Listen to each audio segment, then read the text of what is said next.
Grand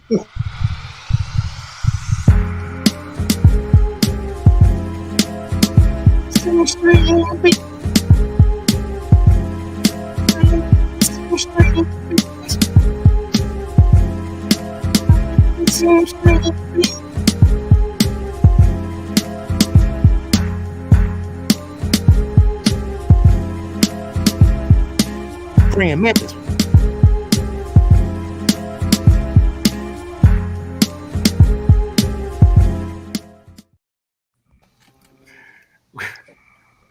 Greetings and welcome to the 1-6 Scale Man Probably for this another episode of You Know What It Is, man. Comic book talk with friends, and we got all of us here today. We got a full panel of individuals in here. We got two special guests in here with us, man. We got, well, you had to know basically if we were doing tonight's show that Maz, he was like, hey man, I thought we were doing a whole he said, hey man, I thought we were doing dedicating a whole stream. I was like, well, in the interest of time, I couldn't do it. I said, but if you have the time and you want to stop by, he was like, hey, yeah, I got time. We got Maz in the building. We got Calvin in the building, but he went to go get something to eat real quick. So, you know, we'll chat with him today. And I promise y'all, no praying mantises were harmed. I forgot, bro. I forgot that was going to be a thing. It's a thing. Forget. It's a thing. It's a thing. It's a thing, bro. I tried to talk about other stuff in the intro. No. Got him. It's a thing. Bro, We made it as soon as we went live. Bro, I thought about this. I was like, yo, with prop, there's always something different. And there's always something. Yo. Hey, not for nothing, man. Wasn't the first Predator? Wasn't Van Damme in a Mantis outfit? Initially, yes. Initially, he was. I'm saying, bro. But then he pushed out, and we got. God, now I'm drawing a blank on his name. Kevin Peter Hall. Kevin Peter Hall. Yeah. Who I think would be better anyway. I think I don't have to see Jean-Claude in that suit, man. And I don't need to see it, man. I don't need to see like 4 different takes of him doing those split kick, like that boxer with the big. Yo, there's actually pictures of him to you 4 times, like. Hold on, we got somebody else in the back row coming through, and y'all know what tonight is. So you know he was bound to come in showing up exactly in full garb. Yeah. So y'all know what it is. Yeah. What's the score? Because I'm not. It's 3-0. This fucking game in all defense. I hate games like this. Yeah. Because when I came in, it was on second quarter, and they hadn't scored yet. So 3-0. Who's up? Eagles. Eagles up. But I wanted to shout out all Happy Veterans Day to all the vets that are watching, that are listening to us. Yo, we appreciate you. Prop, Happy Veterans Day, bro. You a vet, my vet, you know, whatever, bro. Likewise, bro. Bro. No doubt. doubt. Yeah, man. Definitely Happy Veterans Day. Yeah. Well, that's tomorrow, right? Yeah, it's tomorrow. Yeah. But it's like Veterans Day Eve. Yeah. Veterans Day Eve. Yeah, Veterans Day Eve, man. Happy Veterans Day to all the veterans out there, those who have served and deserve the recognition. Today is Dr. Manhattan Day, actually, though. It's November 10th now. There's a Dr. Manhattan Day. Walking through the. And today is what, the 3rd year that 3 years in that we've lost Kevin Conroy, I think, right? Yeah, I saw that. Yeah, wow. Oh, okay. Yeah, it's been 3 years now. It's crazy, bro. Oh, okay. I got to meet him. Mm-hmm. Dope human being. Same thing, yo. Dope person, bro. So yeah, I had to sneak in here. My bad, I'm late, but yo, if y'all know me, you know I'm a huge Eagles head, so I had to at least come in and say what's up. Like, y'all cuss me out after the show. I love bro. I anticipated you telling me that you couldn't be here because of the game, and I was like, all right. Let me go here. Let me go. 4 minutes, man. You're all good, man. It's only. I had to get my 4 minutes in to come say what's up to y'all, man. Oh, you about to leave? I'm timing it. He got whatever, man. But I got the money line going tonight. You can just TiVo it, man. You know, and just watch. Oh no, not with money on the line, baby. He said, no. The money's still gonna be on the line. You just might not know it yet. No. Gotta watch that money line, baby. You gotta You see already it all. know, man. You Yeah, already yeah. know. Anyway, man, thank you for stopping through, man. Vinny, what's going on doubt. with you, brother? Fun weekend. I mean, if you want to count as Thursday as the jump off, Predator with everybody, and we had so much fun with that. And Yeah. I feel like it's been a minute since I've been to the theater. Like I've missed a Yeah. few drops this year, and I'm so glad I didn't miss that one. That one was special. I had a lot of fun with it. Yeah. And then Frankenstein dropped this weekend. I have like kind of mixed feelings on it, but mostly enjoyed it. It's a beautiful film. So Yeah. and then like as a triple header fucking hat trick, I checked out Pluribus. We talked about that a little bit backstage. So, Yeah. no spoilers in the chat, please, because a lot of people haven't seen it. But if you haven't, please go check out Pluribus with Rita Seahorn, Vince Gilligan joint on Apple, and do yourself a favor. Don't read nothing about it. Just go in, because the premise is phenomenal, and it's kind of like a Paradise or Lost or From, where the pilot is super special. And if you don't like the pilot, just it's not for you. But I can't imagine not liking the pilot. It's I think this is going to be one of the new like Water Cooler Talk shows. Yeah. Dude, It's and if you like it's not on the same subject as Breaking Bad and Better Call Saul, but if you like the creative shots and film, It's not in the Breaking Bad verse. It's just by the same showrunner. The look, the feel, the music, and the he's acting, known everything is on that level. Prop, I know you are a visual dude. Yeah. Better Call Saul is one of the most beautiful television shows of all time. Oh, and this show keeps that candle burning because there's some shots here that's just like some of it's simple, just beautiful. It's beautifully shot, bro. It's what's interesting, and like I said, no spoilers, but it's the art of storytelling. Yeah. The way they're telling the story and the perspectives, and it's just like, okay, wow, like this is. And it's really one of those shows where where a lot of people are used to being frustrated because they don't answer questions. This show answers a lot of fucking questions early. And really you know how you yell and have to scream, well, what about, why doesn't she say it? And then she says it. And it's like, all right. Because that's what I was thinking. Like the shit you say, like, oh, why doesn't she just say this? And then she fucking says it like a real person would. And you just like, all right, I'm gonna shut up. Yeah. Dude, Yeah. and it's been funny. I don't know if I'm supposed to be laughing, but it's got a couple of funny. It's entertaining. It's well rounded so far. Yeah. I went upstairs. What was I doing? I was doing something, and Toya had turned it on. She wanted to watch. We were going to start watching it, I think Saturday, and she turned it on last night. And we started watching it, and I was like, oh, okay. And I because I remember they were talking about it. And then she said, Vinny, you mentioned it. I remember I saw the trailers for it, but I was like, I didn't, because it, you know, I'm glad the trailers went the way it did, because if anybody watched the trailer, you're not going to see this coming. You know what I mean? Because the trailer didn't give anything away. But this is definitely something different, and I can't wait to watch it. So definitely excited about that. Had a great day today. So you already know, Calvin, man, you get your food, bro. You straight? I wanted to kick it last week, and I got home, got on the couch, and passed the hell out. I missed the whole show last week. I meant to hit you. Did you see the opening? I didn't see nothing last week. I meant to hit you to ask if I could come on. I laid down on the couch. I woke up like 3 hours later, like, oh shit, it's fucking 10 o'clock. Yeah, bro. If you just saw it though, I'm hearing the echo still. Yeah, we're still here. Yeah. That might be me in the headphones. Y'all probably heard my headphone. I took it off for a second. You hear it now? Amber texted me and said she is hearing me echo. It's so better I'm now. go back in. It's better now. Yeah, I got the good I luck. can still slightly hear it. Yeah, I can hear my a little voice. Oh, that sound like you, Bloomer. Hey, let me see if my headphones ain't. Hold on, Maybe. hold on. Loud. That's not mine. Hold on. Let me mute you real quick, Prop. Hold on. Talk, Bloomer. All right. Hello? Now you're No. regular. Now it's your regular. You're regular. Yeah, All right, let me unmute Prop. that was prop. Yeah, All right, hello, Yeah. testing. All right, it's better. Mic check. Yeah, it's better. It's better now, man. Definitely, Cal. Thank you for being Maz. What's going on with you, bro? You good? Man, I'm fantastic, man. I got to see my movie.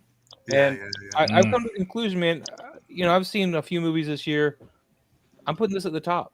I can't think everything's been out this year, but it definitely beats out Superman and Fantastic Four. I kind of said that in my review, like, as much as I love the Fantastic Four, and I love it, it would come second to this basically because of what I saw and how much I loved it. And I'm a Ellie Fanning fan because she killed this, bro. She fucking killed this movie. She did such a phenomenal job, bro. Twice. She did a great job, bro. Like it's I'm definitely happy about that, man. So yeah, we're gonna talk about that. Yeah, and last but not least, we got my man Penn Griffey Jr., bro. What's going on with you, man? Man, having a busy, industrious start to the week.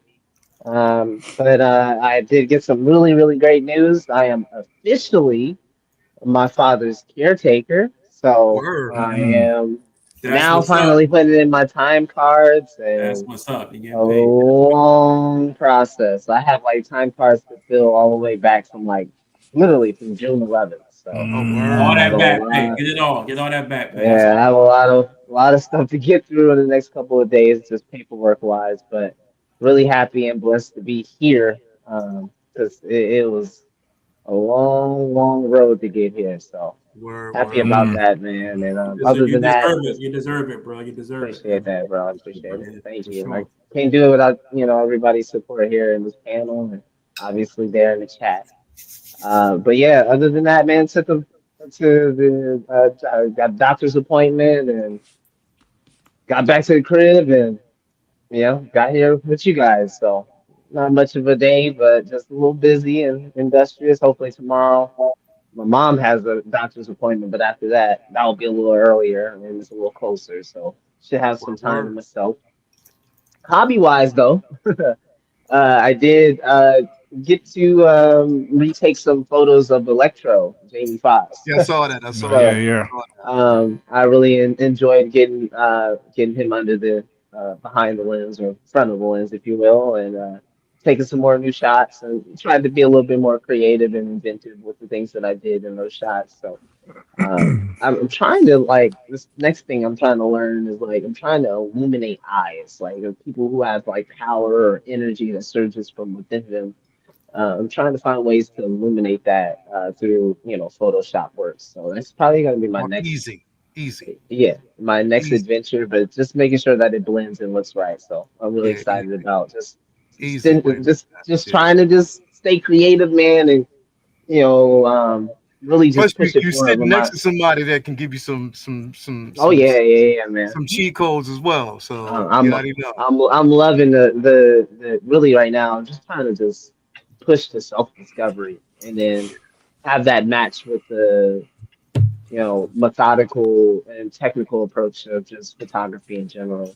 So at first it just started off with Phil and then just really starting to just grow, man. I'm really, really happy where my stuff is taking off too. So that's the kind of really the main focus right now. Getting figures in and trying to take pictures, images of quality. Word, man. Hit me up sometime, man. Yeah, man. For sure. Yeah, I'm meaning to. I need to.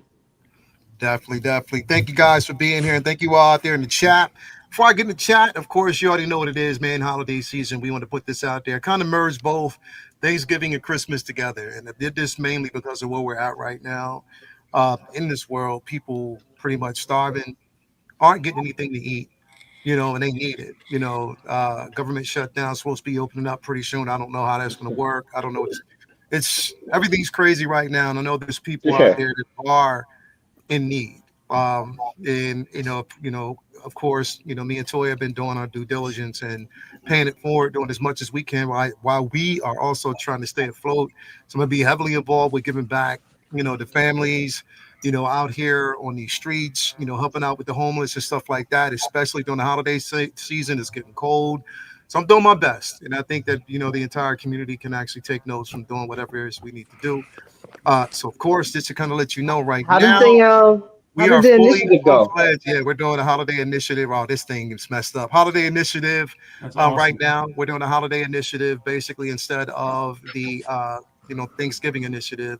So it's the holiday initiative where we basically pay it forward to families that are definitely in need. So I do want to put that out there. Any donation, anything. Oh, the Halloween initiative went great. Yeah. Went great. That went actually. We donated costumes. We got candy for, kids. So they want to definitely let you guys know that they appreciate it.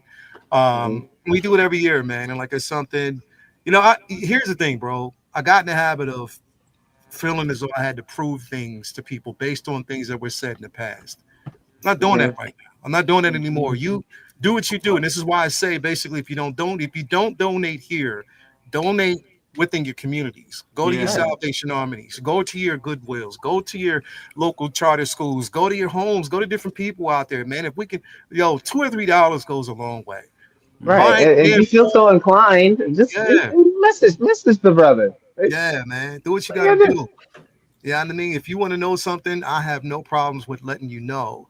You know what I mean? So just keep that in mind. The initiative is strong, and we continue to do this for families and people that are in need. And I think we all should just take notes and just paying it forward and being the best that we can be. And I think like now it is important that we do it. So definitely, yeah. I'll piggyback off of that real quick. And it's funny because my man, Huey Freeman, just popped in the chat. If you're in the Vegas area and you're a federal worker and you were, if you were hindered by the situation with the shutdown, I don't know which one it is, but there is a strip club giving out free lap dances for all federal workers. Wow. Wait a minute. Are you for real, bro? I'm being serious. I just saw the article like 2 weeks ago. I sent it to Huey. Wow. He works in DC, but I was like, hey, you're a federal worker. If you get to Vegas, let me know. It's a stimulus program. Put me on. Federal workers get this program. Bro, that took a complete turn, bro. It's not. I thought he was going like food bank. About the initiative. Does that include the champagne room? room? Brothers too. Can I about the fellas? Like I said, if you're in the Vegas area, you need everybody can use sex in the champagne room included. None. I no matter what a stripper tells you, no sex.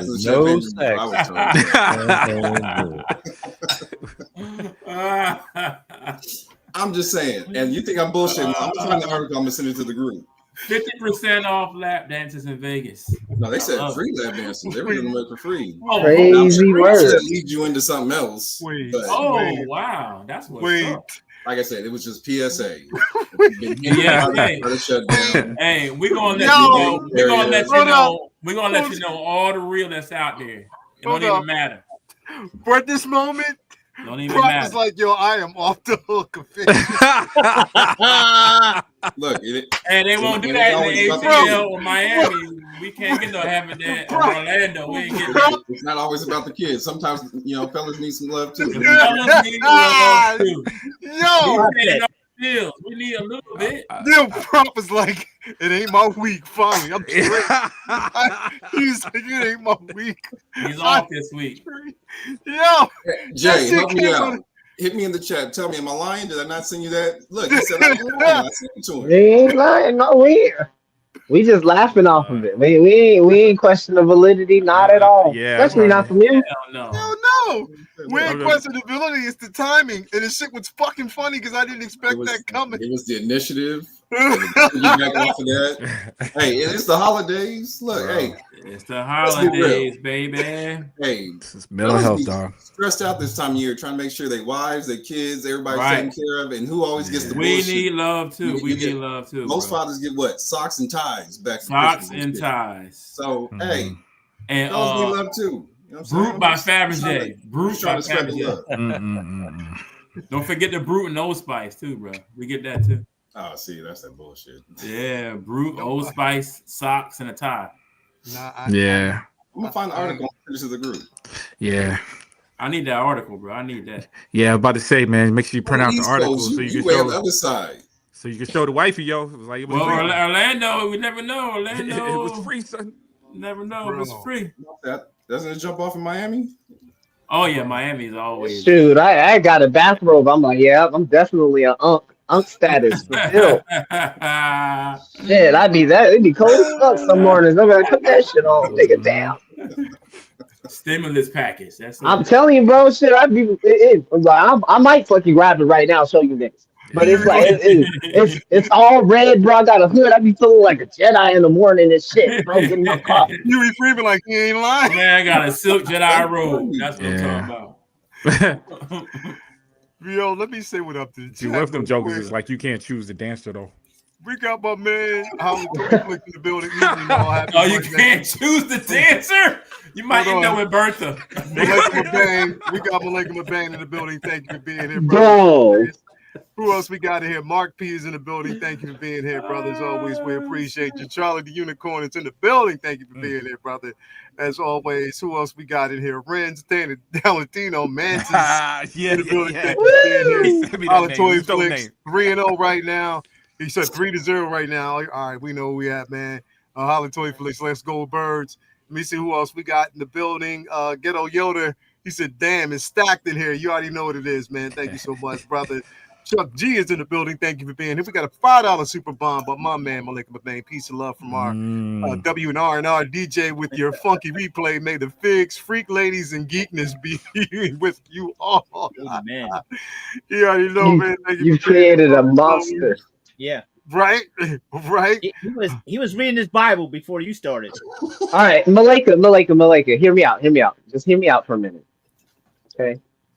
How about me and you get together and we record a holiday track list for our Figure Flex family community. We do that. We'll do a little we'll get together, we'll make the track list, and then we'll do bits surrounding those track lists and then put that out for everybody. There you go. Let me know. Get at me and see if that sounds good. Because I think that would be really good. And have Calvin in between each individual track. Next up is do something like that. We're gonna have people call in. That's what we're gonna do. Like back in the day. I'll do the boys and the men deep voice. I'll do it. Calvin, back in the day, man, the people used to get on there and do them dedications. Mm-hmm. You know, I want to give a shout out to Pookie. Pookie, he locked up there. So that was the Art LeBeau show. That was mostly the Hispanics. But do you remember Theo? I know you may be too young for Theo. Art LeBeau, I know, but Theo might be a little bit before my time. Theo was a voice out of I can't remember if it was 92.3 or Power 106, but late night there used to be a voice, Theo, and it was deep, baritone, right? All the ladies love that deep voice. This brother turned out to be a damn Asian dude. Everybody swore was a brother, and they were like, "Wait, what the hell?" Word. He was out there putting in work. We got Amber May, the cookie queen in the building. What's going on with you, Amber? Thank you for being there as always. Who else we got in the building? We got Pedro Lopez in the building. Thank you for being here. He said free speech, dunking on kids, act your ways, fend your work. Oh, that knife, Maz the box, Jen Ursel giveaway, my bad. He got everybody covered. Bro. Everybody got a hashtag. Everybody got a hashtag. We got Brandon Sal in the building. Thank you for being here, man. Appreciate you as always. Huey Freeman, what's up? Sir. Appreciate having you here with us. We got Doc in the building. It's literally hard out here. You know what I mean? Thank you for being here as always. Let me see who else do we got in here, man, that we haven't covered. We got my man, Emil Coleman. Never underestimate the timeless value of a good tie. You already know what it is. Thank you for being here, brother. As always, Renz, he said Q boys to men. You already know what it is, man. Thank you for being here. Now, before we actually dip into today's chat, of course, we got to pay homage to the places, of course, at least where we get most of our collectibles from. At least I know I do. But before we do, we got to start off with my man, Vincent Dunn Art. Make sure you head on over there, man. If you're looking for shop all original art, Marvel, DC, Star Wars, Harry Potter, Lord of the Rings, anime, canvas prints, vinyl art, reverse glass painting, sketch over, variant stickers, contact and let him know, especially if you want commission work and holiday deals coming up. Benny, let them know what's going down, brother. Yeah, that about says the bulk of it. Buy two, get one free on all regular prints at all times. So feel free to load up your cards. Let me know what you need. I got you covered. Christmas is coming. Get your friends, family, or your damn self some fine art for your walls. And if you don't see what you want, hit me up. I'll hook you up with a commission. Working on a few of those right now and making room for some more Christmas and portraits and all kinds of stuff available. So link to the stores at my IG at Vincent Dunn Art, and has my Stormby link on that site. So get at me if you need anything. Appreciate the shout out. Definitely, man. Also, we want to give a super duper shout out to my man Ray over there at Underground Figures. It's Underground Ray all day, every day. If you're looking for no shipping and handling, NRD is definitely no NRD shipping and handling is definitely reasonable. Sign up for that newsletter so you are always up to date as to when your figure is going to arrive or new figures being revealed. Create yourself an account because you never know when it might be free shipping or a discount code on the figure of choice. Hit him up. He will definitely take care of you. He's going to have some holiday deals coming up here pretty soon. He's already informed me of. So hit me up and hit him up. And then pretty soon we'll probably have some information up here for you going forward. Also, we want to give a shout out to my man Ray over there at Hawk Wars Toys. It's Hawk Wars Ray. Definitely shipping and handling is reasonable. Your one-stop shop for in-art collectible figures. Also proud sponsor of everything we got going on over there at the Figureplex Friday Facebook group. Get a nice little care package, figure comic book stickers. Hit him up and he'll definitely take care of you as he always does. Also, we want to give a super duper shout out to our guy Jacob over there at Comic Relief Comic Collectibles. Again, it's not just about the figures, but it's all about the source material as well, especially if you're looking for comics. Hit him up and he will definitely take care of you as always. We also want to give a shout out to my man Brian Wong over there at Module Case, Module Space. If you're looking for a credible display option, hit him up and he'll definitely take care of you as always. And last but definitely not least, got to give a shout out to our sister, Tina Cruz El Diluvio over there on Instagram and Facebook. Again, if you're looking to take your figure experience from here to there, hit her up and she would definitely take care of you as she always does. So, yeah, man, definitely. So yeah, man, got some good stuff. We got some stuff on the docket tonight. Of course, hopefully everybody out there has seen Predator Badlands because, man, we gonna dive into that, man, because it was an incredible film. If you haven't seen it, I'm telling you, you are missing out. Prop, did you see it? Come on. You saw it? Yeah, dude, I saw it. Wednesday, all right, I think Tuesday or Wednesday. I saw it early. Yeah. Word, definitely, man. We got my baby in the building. Hey, y'all, what's going on, baby? Thank you for being here, as always. Queen Celeb Latoya T in the building. You already did. Think it is. Oh, that's right.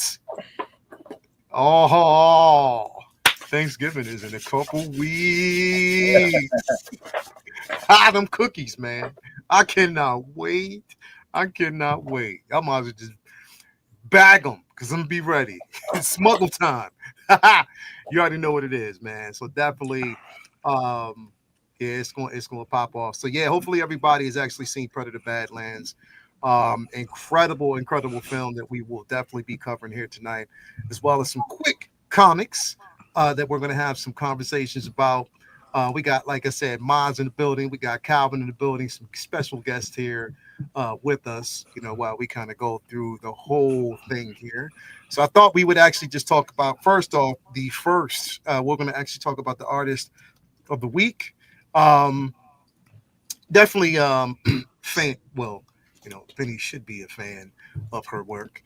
We are talking about the incredible, the incomparable Sanaa Takeda in the building, who's done some amazing work on Captain Marvel.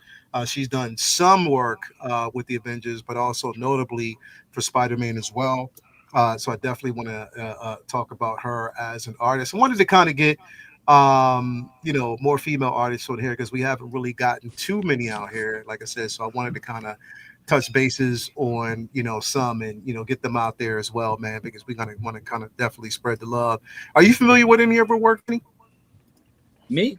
Yeah. Bro, I was surprised you were familiar with her work. Oh man. This is the genesis of a fan of your work. Do you remember? You remember that when we were Yep. Bro. I had to dig this joint out. This is signed by both of them to Vincent. May your days be filled with joy, or whatever else is indicative of things getting serious. So That's what I'm saying. But that's when it all started, bro. that's when it all started, man. That's, Yeah, what, man. that's what I'm saying. He is the artist on one of my favorite sleeper books that I always recommend people from Image called Monstrous. I'm most familiar with her Monstrous work. That is one of the most creative, beautiful books that you'll ever read. Her work on that is absolutely phenomenal. So I hope there's some scan. I didn't get to send you any, but hopefully we got some scans from Monsters as well. If not, I'll try to shoot you some.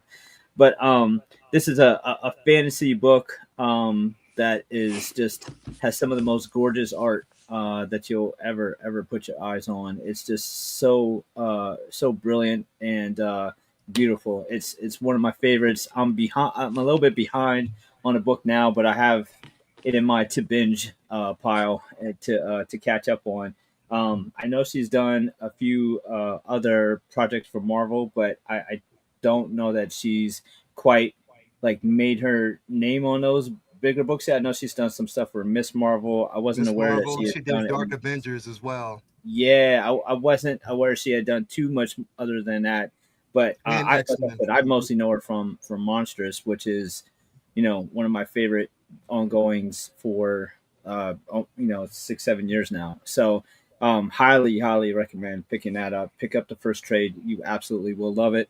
But she has this beautiful Japanese art style. She's of course Japanese, and she brings over a beautiful, elegant style that isn't very not so much anime, but it's a very old school Japanese style. It's digital, but it's very much fantasy based. Yeah. So there's this beautiful fantasy element, tons of detail in the work, tons of beautiful lines, insanely incredible detailed coloring, and she colors all of her own stuff too. I'm always just absolutely blown away by every Monstrous issue that comes out, and I'll have to definitely educate myself on some of the more recent Marvel stuff that she's done that I've missed. But she is one of my favorites. I love her, and I've wanted to see her in more, mass appealing books, because Monstrous is a bit of a niche, acquired taste book. It's off the beaten path a little bit, but she definitely, I've been waiting for her to, I think it's more so that she's happy over in Image doing creator owned stuff that she's doing there, but I'm sure it's just a matter of time before she becomes the next Peach Momoko or whatever and just blows up. But she's phenomenal. Yeah, she did. I took first notice to her of her doing the X-23 run, because she did a couple of books for the X. She did a couple of covers for X-23, panel art for it as well, and that's when I kind of took notice to her, like earlier on. So she, truth be told, she was the first artist to introduce X-23. So put it this way. The look that we got somewhat of a look that we got from X-23 and Deadpool and Wolverine with the boots, she was the first one to introduce that version of X-23 in comics. And then it was drug over to the X-Force run as well. So she was the first one to actually introduce that look. So yeah, got to give her props for that. I love her work, definitely with X-23 in there. She does such a phenomenal job with the entire run, but just a phenomenal artist all the way around. Prop, you Bro, not until you mentioned the X-23. I remember just looking at her style. Now I know what covers you're talking about. Otherwise, I was gonna say, I didn't really know her, man. But the work is dope. The stuff that you're showing. Yeah, she's done some phenomenal work. She's done a lot of work for not just them. She's done work for like Spider-Man and Black Cat. She also did art for the video game as well, and just like promo for the actual games itself. So she's done a lot, and an incredible artist, man. So yeah, I kind of wanted to get her out there and just, kind of talk about it, for a little bit because yeah, she's definitely incredible. But yeah, man, if you haven't picked up on her work, if you're not really familiar with her, she's been out there for a while. She's been doing a hell of a great job, out there. So then yeah, a lot of more of her work. I don't think she's done anything with DC yet, but I know she's done a few things with Miss Marvel, X-Men, Dark Avengers, Spider-Man, of course. So yeah, not familiar, get to know because definitely a great job. We'll pick Um, up for y'all. It's fire. yeah, Vinny, did you read any of the books that I put up today? Like half. Let me look at the screenshot again. I know. Nightfall. Did you read Nightfall? Night Fight. I did not. Edjo just came out, I think, last week. So I didn't get that one yet. Amazing Spider-Man. Did you read that? Yeah, Spidey and Superman, Absolute Superman. I've read those. Yeah. What else we had on there? So Amazing Spider-Man, bro. I want to kind of talk about that really quick, man, because I look, Bloomer. I know how you feel about it, man. I know it's like a bit of a hit and miss, but this last book I had fun with, bro. I ain't gonna front. I had fun with, even though. I'm actually gonna be there with you on this one. I'm actually enjoying where it's at right now. It's kind of cool. Yeah, bro. I like it because now they're kind of like what I was wondering. I was kind of trying to figure out where they were taking, like, because here's the thing. Now that you might as well say that Imperial is pretty much damn near over. I don't know where else they can go with his character because it's sort of like they took him off the board during this entire run and they shipped him out in this whole galaxy exploration because he got his ass whooped. Yes. But, Yeah. you know what I mean? Where it's like, I guess it's making a full run because, again, in this particular book, we know that, he is now in fear of what can happen on Earth if he's not prepared and who could die, knowing that his entire family is being threatened. So it's like I guess I'm having fun with it. And here's the thing. I know with this particular suit, he's not going to keep it. It's just they have a tendency to show these. There's no way. But I just want to see where they're going because it's more like an exploration of Peter. And I wonder, and my whole thing is, and think about this to both y'all is, are we going to start seeing a Peter that eventually is going to stop holding back? I think the whole I gotta go get stronger thing is a response to the criticism that Miles continuously gets power-ups. And Parker fans are like, I love Miles, but what about Peter? Like they keep giving Miles more powers until he's like OP to kind of compensate for any criticism that people might have with him sharing the title or whatever. And that's great. I don't even think it's people shitting on Miles. It's just saying, wait, can Pete What about up to? Because he's gone through. I know Bloomer knows this. It's always like beat Peter down and like put him in the dumps and have life shit on him. But there's never any like, comeback, like level up. Like where's his day in the sun?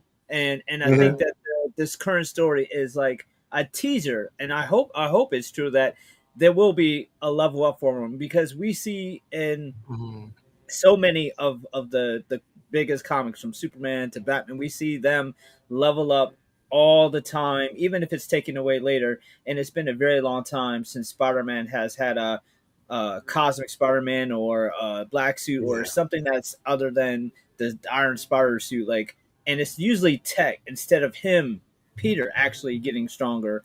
And I think that it's like time for that because he has been, kind of stagnant, and it's just there's always just something more and more horrible happening to him.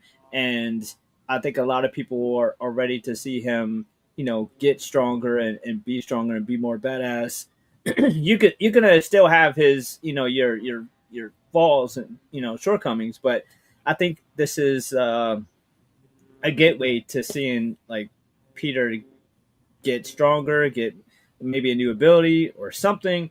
But they mess around with so many different characters. Like Wolverine was shooting fire out of his claws a few years ago. Like they keep fucking with everybody, but Peter is just no. Only bad things can happen to you, Peter. So I think this is them exploring. Let's give them something. Shit, we took Mary Jane away for 20 years ago, 30 years ago, and never gave him anything back since. So like, fine, here. Yeah. And you kind of discover that because you're on to something in that space, because even the conversation that he actually has with the suit itself is the suit sort of like pushing back against, not pushing back, but just having this conversation about his psyche and where he's at. And because now he's sharing the memories of what happened. You know what I mean? So it is, I don't know. It was a very interesting book on Peter's psyche and thinking about how he got his ass whooped and them knowing it. But what were you going to say, Bloomer? I think the goal was not to have Peter like stop from holding back. I think the goal was to have clear power progression for Spider-Man. Okay. Or some sort of level of progression. And like Vinny had mentioned, there's a lot of things happening. Can you hear me? What's up? What you say, Prop? What's going on, Prop? Oh, y'all went quiet on me. Oh, now we've been talking the entire time. Yeah, we've been talking. For real? Yeah. I was mid diatribe. Yeah. No, go ahead. No, anyways. But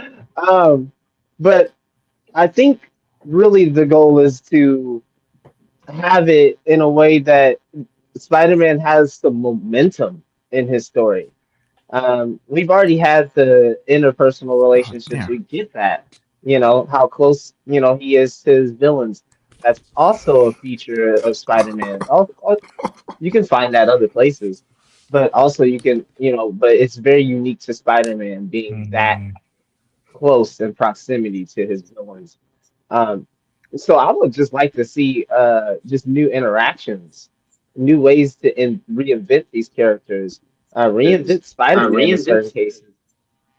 Right now, I'm hearing myself. I think Prop having some technical difficulties over there. Prop, can you hear us? Can you hear us, Prop? Oh, you can hear? Okay. Yeah. Yeah. Yeah, those headphones. He's muted So is it feedback when I talk? No, not when you talk. You're good now. All right, I'm gonna have to go without the headphones. Yeah, you're good. You're good. But now, Okay. I'm sorry, Bloomer. What are you saying now? No, other than that, man, I'm enjoying the comic. I'm enjoying where it's going. But yeah, I'm just really trying to be hopeful for ASM in terms of where it could go.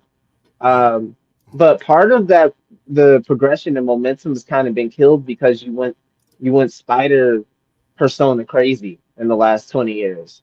And amen. Miles is getting all of that stuff. Gwen got some stuff. Silk has things. It's hard not to think about some of their abilities possibly having been a Peter ability. But the fact that they exist now is almost like he's copying them rather than them already having copied him. So it's like a weird place that they sit when it comes to the central Spider here. They tried to do so many things to keep him, I don't know, original. In video game and gamer terminology, call it vanilla because not modded or anything added onto it. It's just that flavor, base flavor. So I would like to see that, and I was just thinking about what could they do. We've already really gone the tech route, right? We see it in the movies. Like there's super techie Spider-Mans, there's a super science Spider-Man. The one thing we haven't seen is it all being put together. That's where you go. Yeah. You put all of what Spider-Man represents all together, we're really not going to give a fuck about, oh, he's got the same powers. It's going to be, he's a scientist. There's going to be some things that he can think through. Give it that Reed Richards element that's been missing from Peter Parker. Yeah. And you give it that, then that's when you get introduced cosmic things, because now he has this super mind that is believable, that has, cachet in the story because you spent so much time on it, right? Now it's believable. Oh, he's smart. He's been through this. He's done this. Now you see the reader see a new issue of, that is confronted, or Spider-Man's confronted with. Then you're already thinking about the history and the goodwill that the writer has built within the audience to say, all right, he's going to figure it out because we've seen it before. So I think that's where it could go. It's just him being not sticking out when it comes to some of these cosmic and celestial events. You see all of these like big events, and you're like, you see Spider-Man, your friendly neighborhood Spider-Man. You're like, he's definitely the fly in the ointment. But it's like, it's more of an intrigue. It's like, how does he make it work here? So I think you can kind of do away with that if there's more cachet in his story that makes it believable that he can stand out. Because they don't like lean on his intelligence like they used to. Like back in the day, I remember him fighting Hulk and around the cosmic era. This is like back in the 90s, and he was talking to Mary Jane after. She was like, "If you didn't have the powers, he would have killed you." And he was like, "I don't know. I think maybe not." And she was like, "What are you talking about?" He was like, "If I had to, I could stop him." And then they just left it at that. Like, he has contingency plans like a Batman with prep time or a Reed with prep time. They just don't fucking play it up. They just play it have up, to no. punch people. They always kind of play it down to dopey teenager or broody teenager. And people, there's, entertainment to take from that. But if we're talking, why I can only hear Leia. Conversation. What? I can only hear you. Only hear Leia. I don't know why you can only hear me. Hey, I'm gonna try to log. I'm gonna go out and try to come back in, yo. Yeah, bro. Okay. All right. But no, I'm saying okay, like he can hear me and shit. But yeah, I think that's kind of where I think they should go, because, like Vinny said, it gives that a different element and a more of like a scientific exploration, discovery. You get those vibes with the story as opposed to staying kind of within the boundaries, the confines of teenage romance or young adult romance. Like let's turn it up a bit. That's why people like the Ultimate Spider-Man. He has a family. Can some of us grow up with this motherfucker? Some of us are 50. Some of us have been out or been around since he came out. Yeah. Well, yeah. So allow some these readers to grow the fuck up, and then some of these kids to see that and be like, it feels spiteful. Like it feels spiteful. Like now we can't do it because you complain too much. Yeah. Like, we wanted to bring her back, but nah, fuck y'all. Y'all too mean about it. It feels like a level of that, Vinny, but it also feels like when you look at it in totality, it feels like all of these writers either were told the same shit or they looked at the work that came before them and boxed themselves creatively. There's only really a few options why you get this same trend over 20 years of comics with multiple different writers and different art staffs. At some point, you start to think like, yeah, I think it's the editorial staff that's telling these people they can only see Spider-Man this way. No other major character has gone away and not came back a year or 2 years later, but Mary Jane in recent, memory. Like in the way that so many people were upset about, I can't think of any other major change that lasted so long. I mean, even Cap came back after a couple of years. Like everybody who was, that is clearly, editorial saying, no, you're not allowed to. Because think about how many writers would have loved the shine of being the one to bring her back. But do you think that'll be the reboot? Do you think that they'll bring her back with the reboot? Vengeance is coming. He's the hope, because it seems like Marvel's going to fumble fucking Hickman. Bendis is probably the only one with enough pull to say, "Nah, let's bring it back." Yeah, I mean, if it's allowed, you know, and as we saw in this book at the end of it, he's getting some cheeks. But Bro, DC fans are praying we fumble Hickman. They like, bro, get this man on absolute. I'm seeing the comments, bro. They want that man on absolute badly over there because it's so good, but he can elevate that shit. But he could, and he's not. But see, that's the thing is, it's like they with the absolute run, bro. It's yeah, we're gonna get there in just a second. But I definitely enjoyed this book, bro. I really did. I just again, it's the execution for me is not. It's where I fear is the execution in the end. That's where it gets scary because they take because if we loop back to the bullshit, you know, it's like it's all for nothing. He gets back to Earth, and it's like everything that happened here means absolutely nothing. You know what I mean? So I don't know where they're going. Like where I mean, it's good to see where it is right now in the progression, but I just hope it's continuous. You know what I mean? It's almost like it's really been that bad, so I'll use this fucking expression. But it's almost like fucking flying out of a shithole, cleaning yourself up on the way up, and then losing altitude, and then flying back down into the shithole. That is a real fucking possibility that could happen. Yeah. And if we're back in the shithole, we're not even going to be thinking about that time we were clean. It's going to be hard to be thinking about that. Is this Brock? What you laughing at, bro? He's so elegant. He's so elegant, yo. Little boy be spitting, man. Yeah. That's because you know what I mean? Yeah. Appreciate you. Well, anyway, man, definitely a good book for people to pick up and read.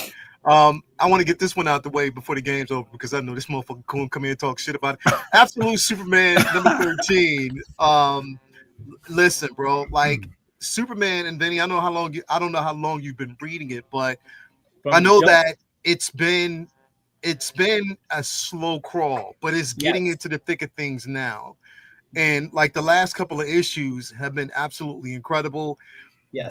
The introduction of, or just the whole spin with Talia and Ra's al Ghul in their role in this. So let me ask you, Vinny, you read this right now. Who do you think, since the Beacon has been put out, who do you think is going to accept the call? Absolute Universe is so unpredictable. I have no clue. Like it's good. I'm sure it'll be somebody, the last person I think of. But I'll tell you this, low key. I mean, Jay's not here, right? It has not been great. Absolute Superman has been one of the harder books, harder absolute books to get through. It's like when you know there's some issues along the way that have been like really cool, but it's just something about the pacing and the storytelling that just have been kind of mature. These last two issues, 12 and 13, that's what I've been waiting on. You've been waiting to get there. That's what I'm saying. I've been waiting on this shit. Like, he finally like feels like it's Superman now. And then even though it's Ra's, it's like now it finally feels like a Superman book. You got Superman just doing phenomenal shit and not just getting his ass kicked every fucking issue. And it's not a whole bunch of Peacemaker and Lois shit, which is just not interesting to me. The corporate side has not been fun to read. And now it's more action in a Superman book. And I don't need it to be all action, but I want some. And there wasn't really much for a minute. And it was tough to get through because when it's not action, the dialogue and the pacing and writing, all that stuff has to be great to keep me.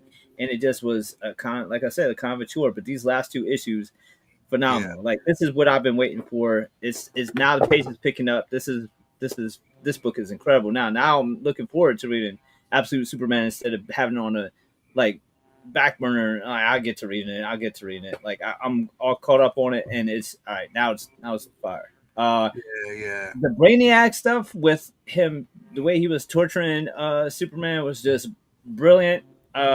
Yeah. I'm loving it now. I don't know who the call is going to be to. It could be anybody. It's so unpredictable. I have no idea.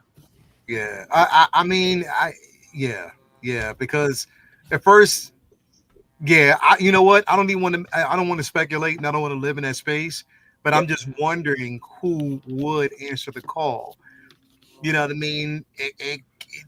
But from what we know, and just basically how calculated Ra's al Ghul has been, I'm like, okay, this is definitely going to be an interesting book here to see where it's at. So it's, again, like, I agree though, it's been a slow crawl, and it's to get to where the point is where we are now. It hasn't been like it has been for absolute, Batman and absolute Wonder Woman. This has been an absolute slow crawl, and they're finally getting to that point. So I don't know. We'll see. We'll see how it goes in the end. I know you wanted to talk about the Avengers number 800, the return of Brian Michael Bendis, bro.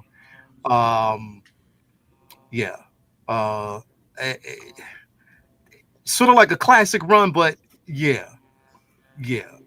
What's your thoughts? I'll be honest. I haven't read a ton of his DC stuff, but it has, from what I understand, not gone over very well and been very well received. I've read some of the Superman that he's done, a few arcs of that, but there's a few books that he did that I didn't get a chance to check out that weren't well received. And before he left Marvel, people were kind of waning on him. I mean, that's going to happen when anybody gets too popular. People are going to criticize. That's just the way the world works. But I will admit that his books probably weren't at the level that he was on when he was basically like freaking Stanley God mode on every damn title in the 2000s, writing world crossover event after world crossover event from House of M and Siege and Secret Invasion. Like, he was firing on all cylinders, doing Powers and doing tons of indie books on top of Daredevil and Moon Knight and Alias and Avengers and New Avengers. Like, he has one of the most insane resumes of all time. We've covered him on a creator feature of the week, so I don't need to delve into that. Everybody knows who Bendis is, but obviously where he shined the most in the big two is in Marvel. So I'm excited to see him back. Avengers could probably at this point use a nice little, kick in the ass, and I think that it's really cool to see him back to do it.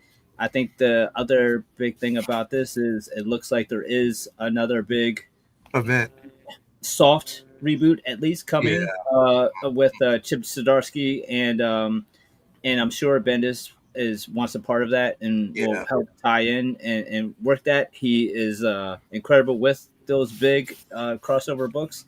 So I'm excited for all that, because with the announcement of ending Ultimate Verse, that's got a lot of a big hole to fill in the Marvel side of interest and intrigue. And they have a lot of books that are great, but they're going to need something that's going to give that buzz that Ultimate Universe was giving them, and this is probably a good answer to that. So yeah, definitely. I can't wait to, because again, like I said, I mean, the Superman, like you did mention, the Superman run with Bendis was dope. I mean, especially because I like that, but a lot of people didn't. It's been pretty dope. But I mean, again, he's always back to rare form with he's back. He's always back to rare form when he comes. We could really use some of his stories, bro. Especially right now. We can definitely getting back and hopefully to rare form and getting back to what we need him. Bring him in and keep away Dan Slott. Sorry. His Avengers book, especially like New Avengers, I mean, those are fucking phenomenal. I mean, those are that from Disassembled on to the through the New Avengers run. Those are some of the funnest Avengers books I've read. Man. so great. So hopefully he has that. Maybe he's recharged and ready to put out more back. Yeah. Yeah, man. So definitely, I can't wait to see what's going to come, what's going to be coming for the future within the space, man. Because again, definitely will welcome me back. It's been a while, and people wanting back. So I can't wait to see what's going to come up. Yeah, I can't wait. I spent too long. I wanted to get to this, man. Of course, the reason why, again, I told you earlier on, we're doing this because it's just in the interest of time. To go back, with Maz was like, hey man, hey man, hey, I thought we were gonna just dedicate. It's like, man, yeah. But listen, Vinny and I got a chance. Like, I wasn't, going to miss this. Of course, Toya couldn't make it that night, so me, Vinny, and the crew, it was just like old times. Sitting outside the theater after this, and we went to theater to go see this on Thursday night, 7:00 showing, and I knew it was going to be great. Like, I knew it was going to be good. I didn't realize how much I was going to really enjoy this fucking film. When I tell you I enjoyed it from beginning to end, the action sequences, Deck as a character was fucking like, listen, I know you have your diehard Predator fans, right? They have their take and the take that they want to see. Sometimes progression for others, and especially progression with stories, when you're flipping an IP, this is what I want to say this. What they did with this particular film was they gave you a different perspective of a predator without taking away the ferocity and the ferocious nature of the predator. That's just, and like I told you, Vinny, and we talked about it at the end of the movie, after the movie, the way they see it is like, yo, it's nothing personal. This is what we do. It's survival of the fittest. It's just in this particular situation, he was forced into having, and we've seen in the past, getting help. You know what I mean? But truth be told, he didn't need the help. Deck was getting, bro, this is the most ferocious version of a fucking Yautja I've ever seen. Like, literally, he was getting fucking busy the entire fucking movie. I love this movie. I love Elle Fanning's take on both Thea and Tessa. She did such an incredible job. And people that were complaining about the PG-13, listen, they got away with it because it was still out of violence. They just introduced synths. And I love that there was no hint of human existence in this. It was the synth. And I love the way they tied everything together. It was a phenomenal job they did on this movie. From my take, I definitely enjoyed it. I'm multiple times seeing multiple viewings for me. I definitely would get this on Stillbox. I was impressed. I was so impressed seeing this movie on the big screen. I think that what he is doing with this franchise is phenomenal. The art of storytelling, what we got from Prey, what we got from Killer Killers, what we're getting from this, like, Predator is in good hands. I had a couple of motherfucking bots, or some people were out there trolling on my main review post, which I didn't care about. Obviously, they're not as much, or I don't know. It was this whole bunch of dumb stuff that's going around. I enjoyed this film. I loved it. For me, personally, I can't speak for everybody else. It was a solid 10 out of 10. I enjoyed it from beginning to end. Maz, I'm gonna let you go, but I'm gonna do from Vinny first. Vinny, what's your thoughts on this, bro? Yet, this is a perfect example of my trailer avoidance theory that I always try to get everyone to adopt. I didn't even know fucking Weyland Yutani was in this, so I had no idea there were synths in it. All I knew was Predator movie, Dan Trachtenberg, and I didn't need to know anything else. So I just showed up and was in awe from start to finish and absolutely loved it. It is very, very rare in this cynical Hollywood age of suits making dumb churned out movies, copycat and pasting, just a bunch of bullshit cash grabs.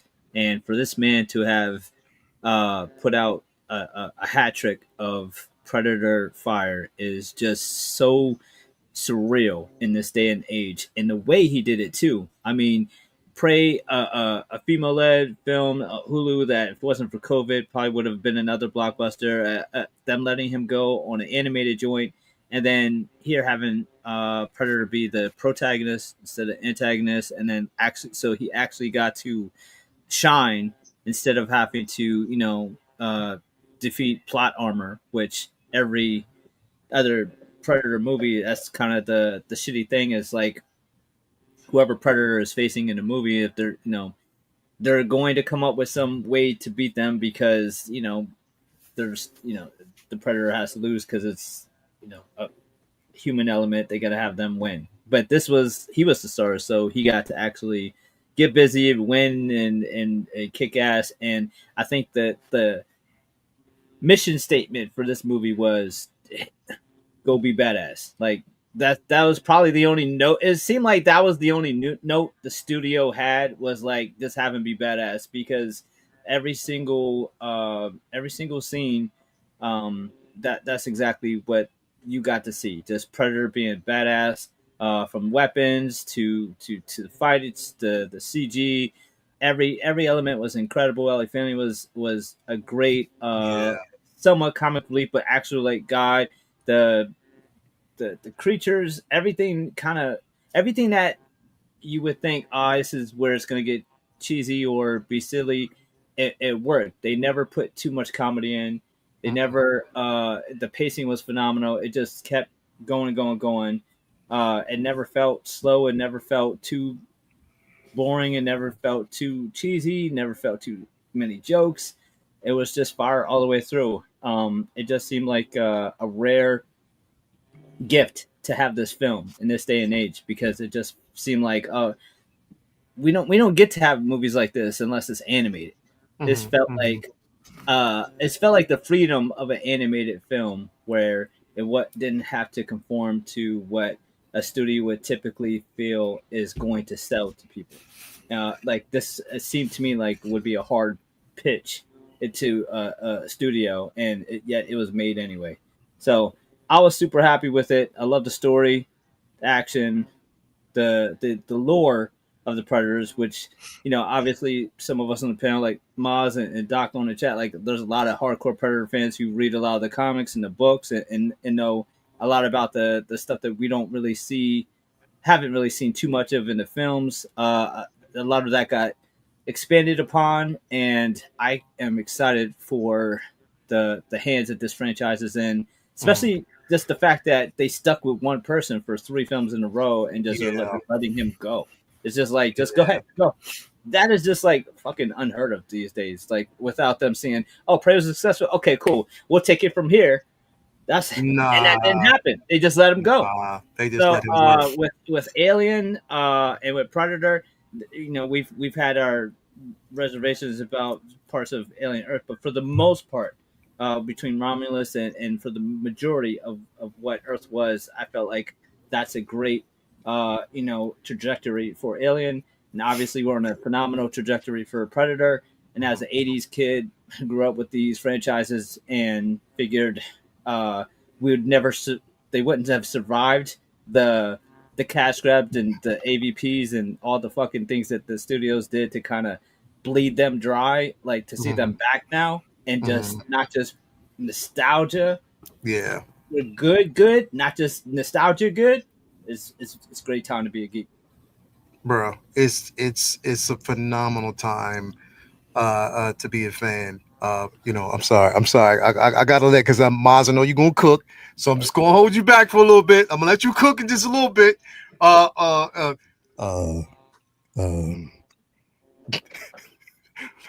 Calvin, I know you went and saw it, man. What's your thoughts on it, bro? Saw it again a second time today in 3D on IMAX. Just as good, if not better, with the 3D. Love the world building. Love the perspective from the Yautja side of things. Felt like this was the first time we ever saw a Yautja use his intuition in the world as opposed to just his weapons. I remember seeing Predator 1 when I was a kid, and with my ears, I'm always listening. So I remember hearing my dad and his boys, and one of them was like, "Hey, man, hey, this motherfucker got more shit than Batman. Like, what the fuck's going on?" Shit just always stuck with me being a Batman fan. So, but just the world building that they and the storytelling that they told, and how he went and picked back something from every location he went back to to whoop that ass at the end. I thought it was phenomenally done.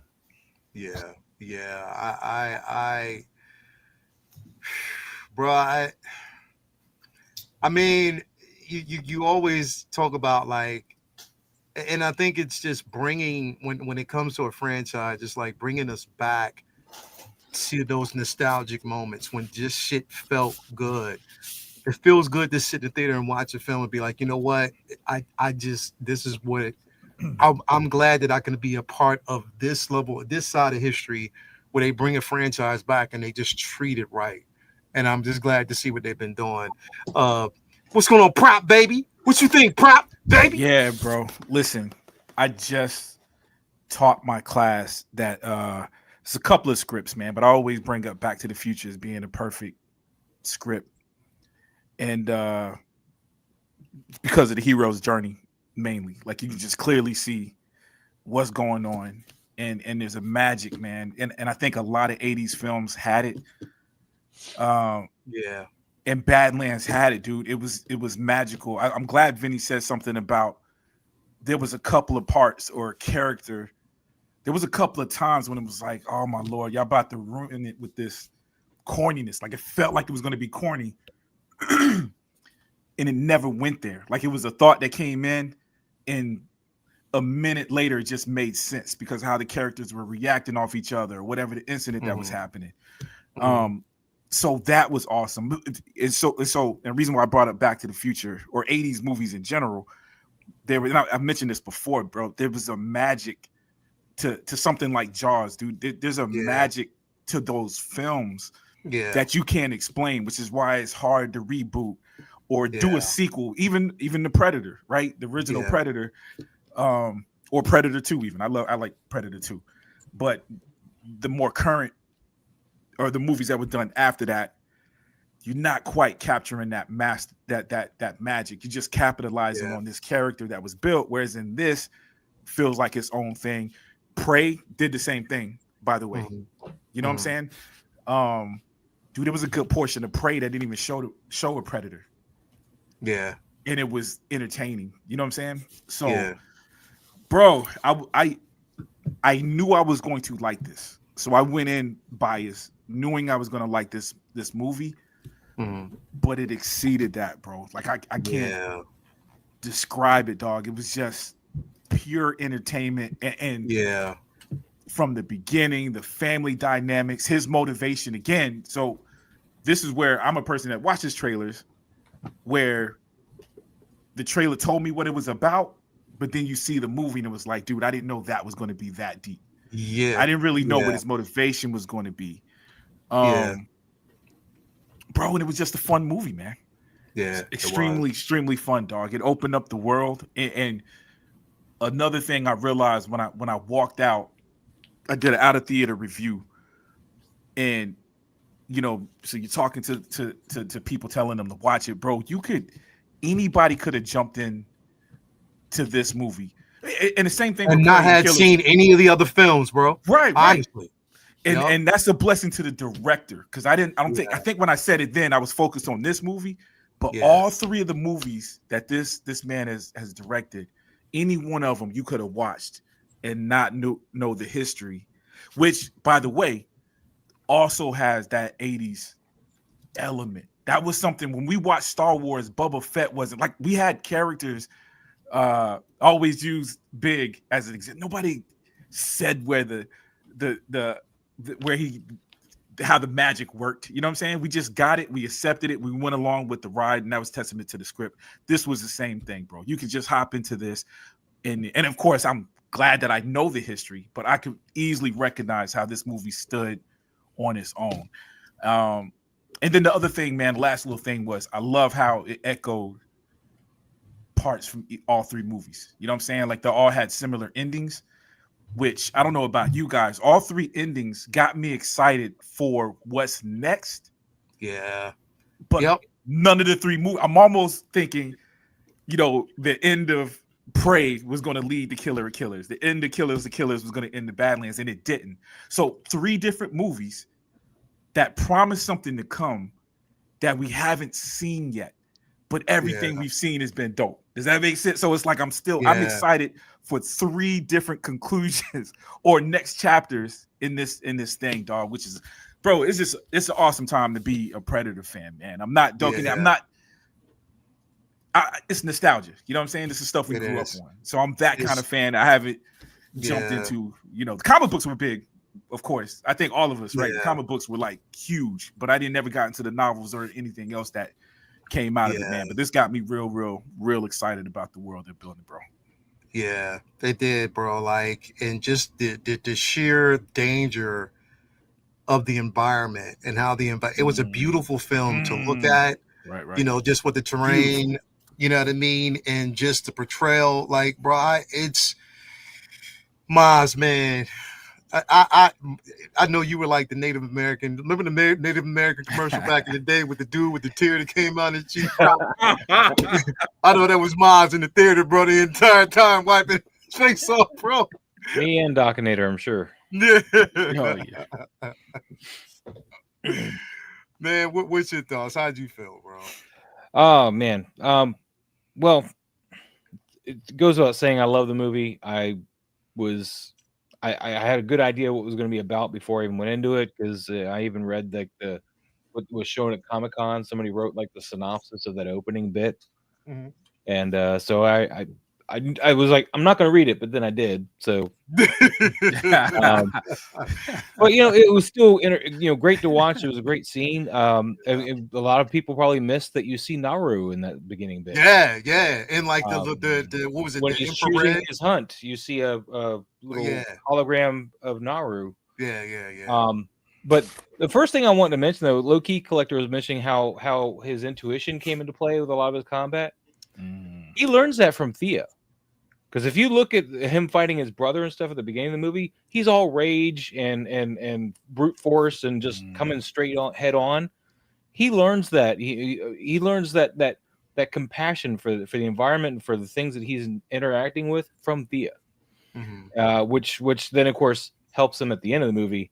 And I don't want to get too far into that unless we're spoiling things. But we're spoiling the fuck out of everything, brother. I told you this is spoiler talk. But I mean, well, he takes everything he's learned from Thea, and that's a lot of what this whole time he's learning from his clan.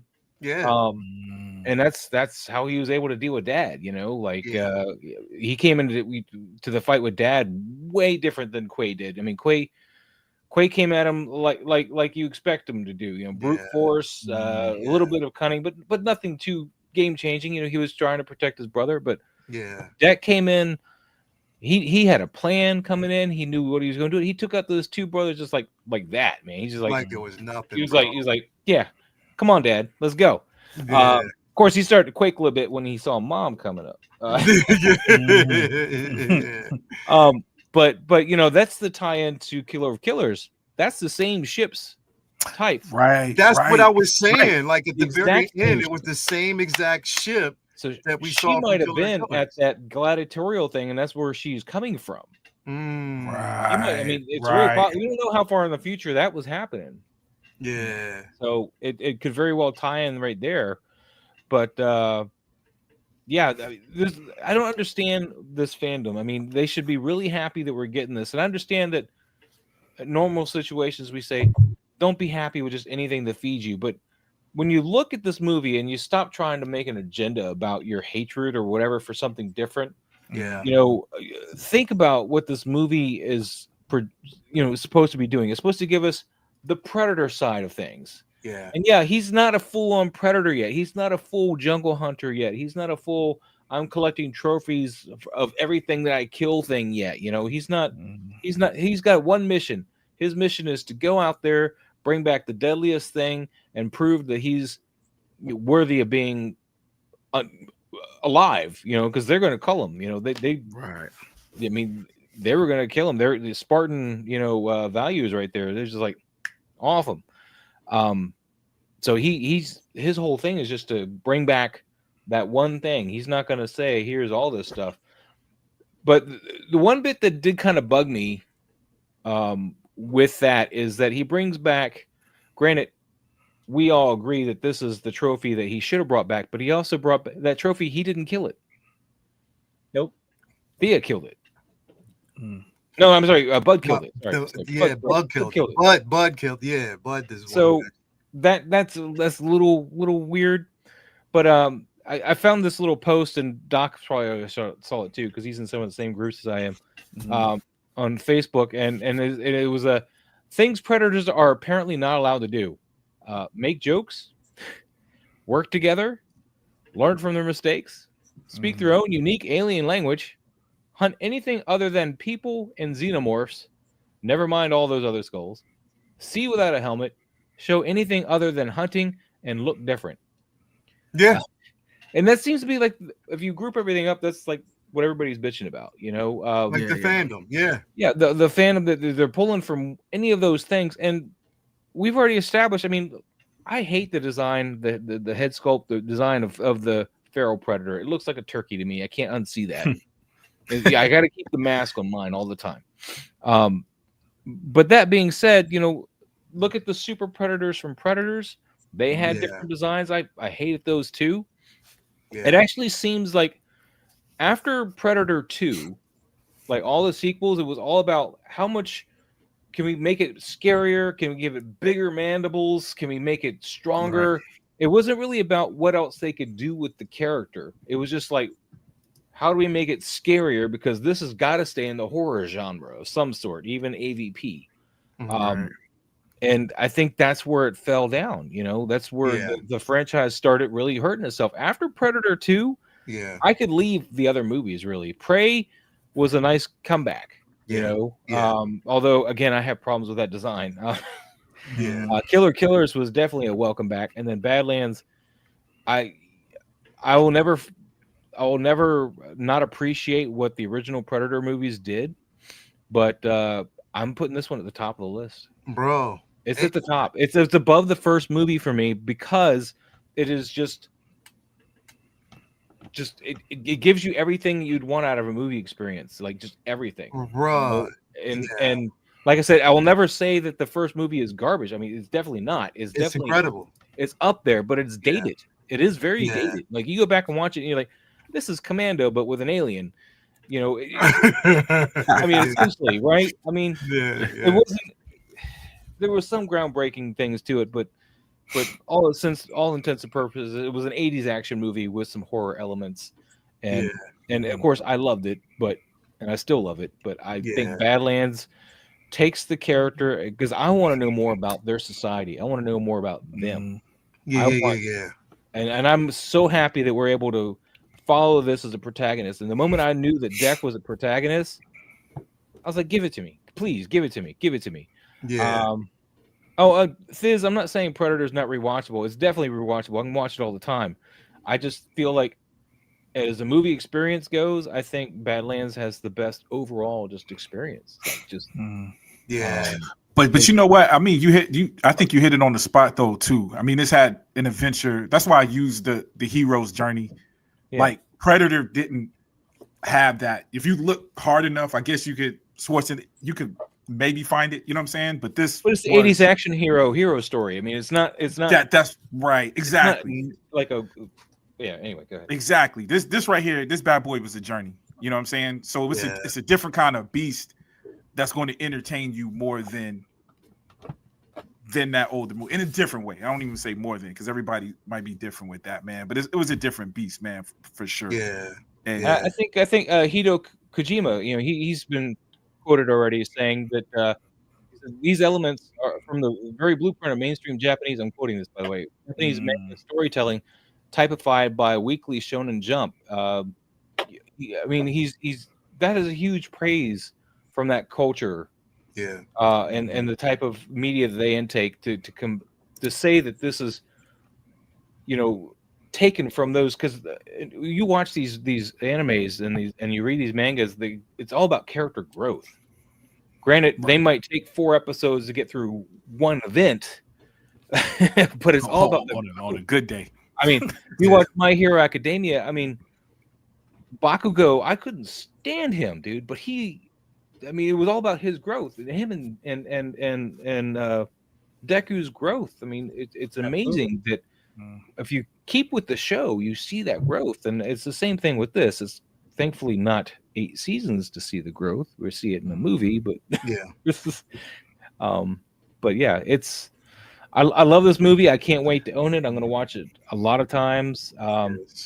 I also a lot of people were really complaining about the humor with it. Like, I think Thea did her job. I think they did a great job telling you, like, without telling you that she's the science nerd.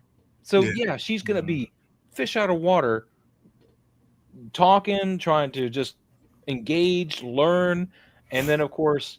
That bit where she's like, all right, what do I do? She's like, so I just watch her back.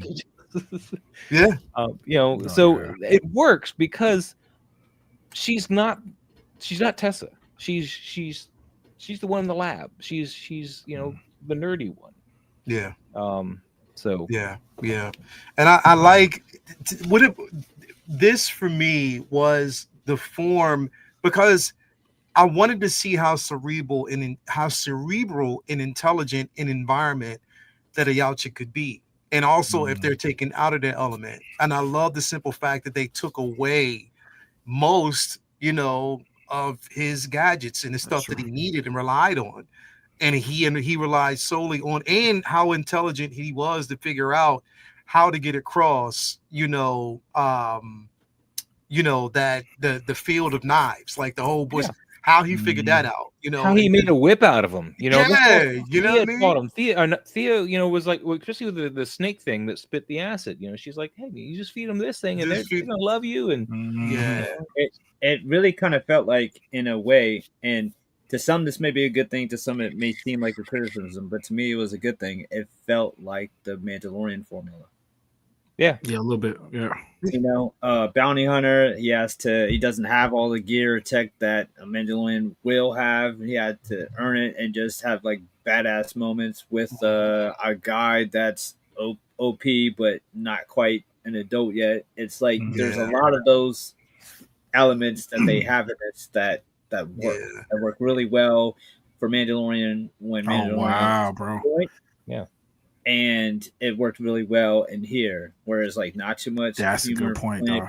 You know what I mean? Not too much. Dude, even how he tried to prove, because he wasn't born a Mandalorian, like even how he was overly into the culture because he had to prove. There was an element of that with him being small and him being, he had something to prove, dog. That you're right. You could definitely see he got something to prove. The way he when he first got on that planet, man, he was just raging into everything. He was just like going after that plant thing and like just straight into it. And then as soon as he starts opening up with Thea and talking with her, which guys, for those who don't want this thing talking, you want clicks and stuff. We have to engage with the creature and to see a movie. Nobody's going to come see a movie and have this thing clicking, and they're going to want some kind of dialogue, some kind of interaction with this thing. We're going to need to learn it, and unfortunately, that's where we're at. I think they did a great job, and they threw it in there. Yeah, I thought they threw enough clicking in to be like, okay, there it is. I'm good. Yeah, there was some clicking in there. It just wasn't in his actual speech. It was like he'd be like nervous or something, looking around. You'd hear that click and stuff. So right, yeah. I mean, as far as you said, and you said that thing about. Go ahead. No, I was just gonna say I liked how, and again, in the very beginning, Thea let you know with her program, in a way she was able to readjust her program, and she explained it to everybody in each species. They'll hear their own dialect. Yeah, you know what I mean. And I love the way that was explained. That she can talk to him normally for us, the viewers, to understand, but to him, he's hearing the Yautja dialogue. Yeah, and I think that was great because I really didn't want to hear him like change, because sometimes they have those shows or movies where they just start speaking English. Yeah, I didn't get that. That was good. Of course, I'm not too thrilled about having to stop and read things while I'm trying to watch a big IMAX screen, but I still think it's a win. I'd rather be able to read the text than hear him speaking English. So. Yeah. I just love the simple fact that, bro, he got busy. Dude, bro, the choreography and the stunts in this entire fucking movie was phenomenal, bro. And I loved the chemistry between, you know, both him and Thea. I love the way it was. Like I think you know, and the two different versions. We got Thea and we have Tessa, and just the complete differences between both, and his journeys that they were on. Because if you look at it, their struggles sort of like not mirrored, but they were dealing with the same thing. Tessa, you know, or not Tessa, but Thea looking at Tessa as a sister, but also almost being thrown to the wayside as if she was this, you know, a ruined program. Deck and his father, the way his father viewed him, how he was seeking the approval of his father, but his father looked at him as if he was just a runt and just disposable imperfection because of him being as small as he was. Which bothered me though, because it's like, wouldn't they have killed him as a child? Depends on how soon he started to show these malformities too. You know, I mean, he might be the runt, but I don't. You know, how long was he the runt? You know, we don't even know how old he actually is. Yeah, I mean, maybe who knows how fast they grow too? Yeah, it seemed like he wanted his brother to kill him in the same way that you would like at birth. You know, like, oh, this is clearly a runt. Like you would think if he was that upset that he was small or that he was runt, that it would have been long before he was this old. Well, the father. I think it was his brother that was protecting him the entire time. Yeah, his father did say, "Didn't I tell you to kill him?" Like, and it was something he told him a while back. Yeah, like maybe Dad's been off hunting and just didn't realize he was still alive. Yeah. I think his dad is, and again, the entire time it was, and they probably got to that point. Who knows how many attempts were actually made and what was set up previously? But I think it's just, you know, because, you know, again, he was just protecting his brother at that point. You know, I just, yeah, it was super dope. I again, just the ferocity of this particular character. It's not to say that it hasn't been done in other films, and there was an attempt to do it. But I think from this aspect of it, the whole way through, we got a side of a predator that was just, again, I got a chance to see a Yautja just completely in an element unfamiliar, but using that element in such a unique and incredible way. I loved it, bro. I loved everything about it. Just how, man, like, this movie was great. It really was. It was smart because it was like T2. You make Terminator the protagonist so he gets to do cool shit and win, and that he couldn't do in the first movie because he was plot armor to deal with. Yeah. And Charlie's asking a great question. Are you getting the hot toy? We know yes, I'm getting Lord. it. Yes, Lord. And it's coming with the ass. You ain't even got the ass, bro. You really asked this man, is he getting a hot toy? You ain't even got the ass. You know, you ain't got the ass at all. Yes, like something fierce, man. Yes, this is, and I got word from a source that said it's not the only one coming. Oh, so please! I want to get his dad. Yeah, I mean, so we'll see how it's going to go, but yeah, this is. You know, with that being said, they had his dad on display. They had a whole setup at a bar for Atlanta San Diego Comic-Con. And so you walked in and you went through like as if you were going through the ship. And there was one section where I didn't know who he was at the time. Now we know it's his father because he had the big ass antlers on. But there and like swinging his sword at you, speaking in Yautja to you. Yeah, I saw that. I saw that. Somebody showed a video of it. I'll buy this whole line, man. I'll buy it. Was dope. Just walking by it because we walked by it a couple of times before I actually went inside. So they've been promoting this for a while now. Yeah, I man, just the whole film going experience. It was, I went into it with zero expectations, and it exceeded. I went into it wanting to have a good time and knowing I was going to have a good time, but I didn't know how much of a good time I was going to have, and they killed it, bro. Like Yeah. You see that title card though when they showed you like that wide shot of the planet, and you see like the Everything eaten. everything, Yeah. everything's just like this is like dangerous, man. This is No. crazy, man. There's No, it's not the same planet as in Predators. I can tell you that right now. No, it's not. So if you had, and this was a more vicious version. This was a planet that I think was more vicious than that one. Oh yeah, You know what I Predators planet was their hunting world. It wasn't necessarily it was where they would just drop things off and hunt it. It wasn't. Yeah. You know, I gotta say, my favorite line was that final line of the movie. No, it's my mother. Yeah. And we were talking backstage. Yeah, the mother is actually the larger of the species. So she should be, if they do her right in the comic books, she's gonna be huge, much bigger than his dad, and they're much more vicious. Much more vicious. They are like the true. Is it true that, and again, like, because I'm not steeped in the lore as much, but is it true? Somebody was saying that in the books, the only way is that a male can court a female is by survival. Between, like, if he put it this way, something about like if they fight or whatever, or there's a quest, there's something that they have to go on. But between the male and the female, like it's almost like a battle to the death before there's courtship or something like that. That's more of a question for Docinator, because actually I haven't picked up a title with a female in it yet.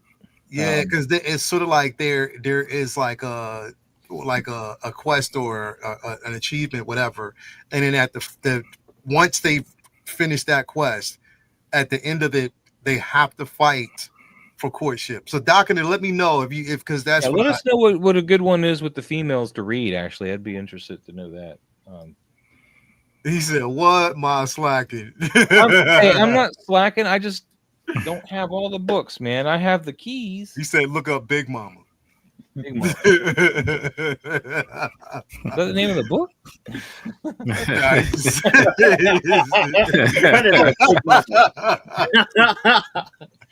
I mean, did y'all see the trophy wall? Like, yeah, you get the Independence. I didn't see everything on it though. Like the Harvester from Independence Day. Oh wow.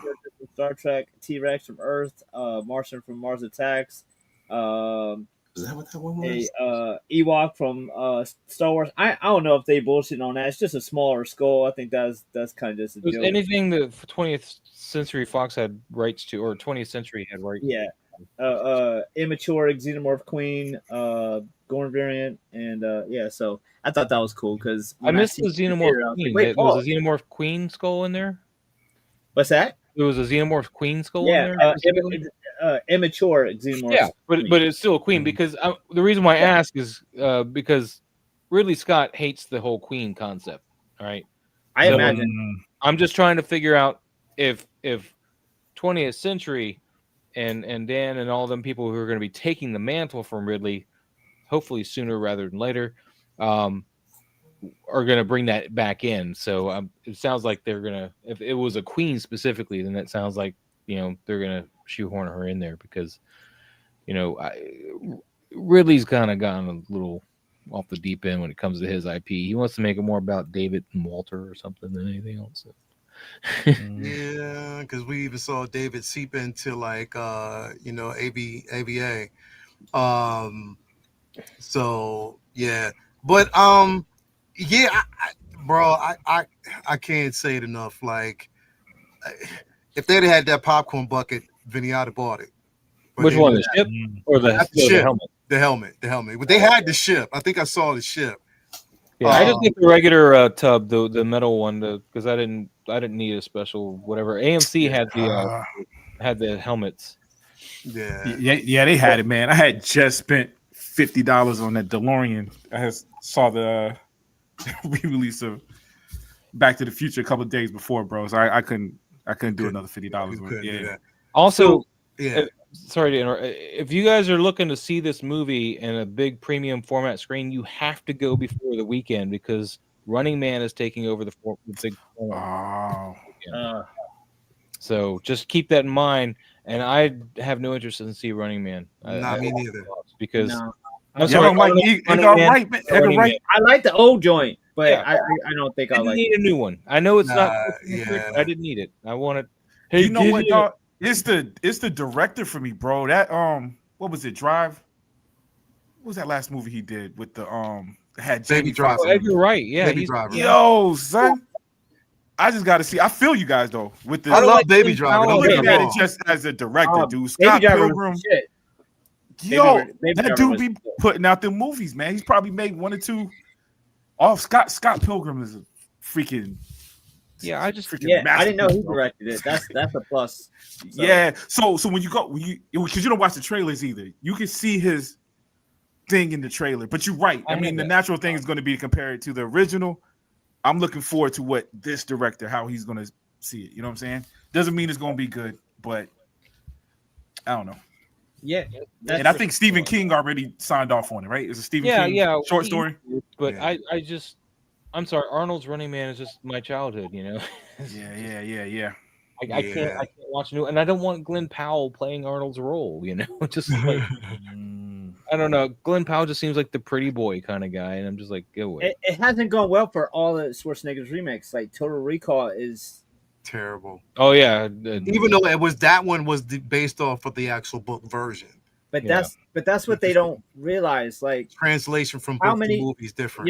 you're not weighing how many people have read those books from the 80s versus the Yeah, billions yeah. of people have seen Schwarzenegger's movies and are never going to. It's never going to live up to that. Man, for you them. know what? That's that magic I'm talking. Because I like the Total Recall remake, Okay. but it doesn't. But it, yeah, I like it. But I like Colin. I like it. You're fired. But I know. But listen. You're It's canceled. no comparison to the original. The original. My point is, the original had a magic that the new one didn't. Like I'm not Yeah, it has naive 3 about it. movies. Yeah. I've only seen it twice. But I bought it though. I got it in 3D. I got a got the 3D steelbook. TV, so I'll be buying everything in 3D. But They still But my make point them? is, it ain't the original, bro. The original's on something else. It's on another level. Yeah, the original. But again, like I said, it's the liberties that were taken, and it was a lot of technology that they didn't have in the original. The reason why they actually took those liberties, even with the format of this new or this version of the Running Man, which is again, it was a short story that was based on a Stephen King novel, a short story, not a novel, but a short story that was expanded. It was a Bachman book. Yeah. So, and that's what I'm saying. Like, yeah, I just have no. Yeah, I didn't know Edgar Wright directed that. That does pique my Yeah, curiosity. That changed Yeah, a but little I'll bit, wait right? for- Yeah. For speaking on it, to be honest with you, because I mean, if you look at ones he backs, I mean, he hates Stanley Kubrick's The Shining. What person in their right mind is going to hate that movie? And then he went and made this really bad made-for-TV one, which is a lot more closer to the book, but it is boring as hell. It's much more boring than Kubrick. It is Yeah. so boring. to Yeah. watch. I fell asleep during it. I'm Speaking like, of The Shining, bro, I'm sorry. I'm sorry if I was this late, Derry. bruh. I I did not know. I did not know. And that. Derry. So, are you telling me that they're tied into that, bro? Oh yeah, Stephen King taught But all this Stephen stuff, King man. books are that way. Yeah. Oh, They yeah, changed Stephen it. King taught He's his not the characters same. in Welcome to Derry. Yeah, Right. Like he was from Derry, but he wasn't that army dude, if I remember.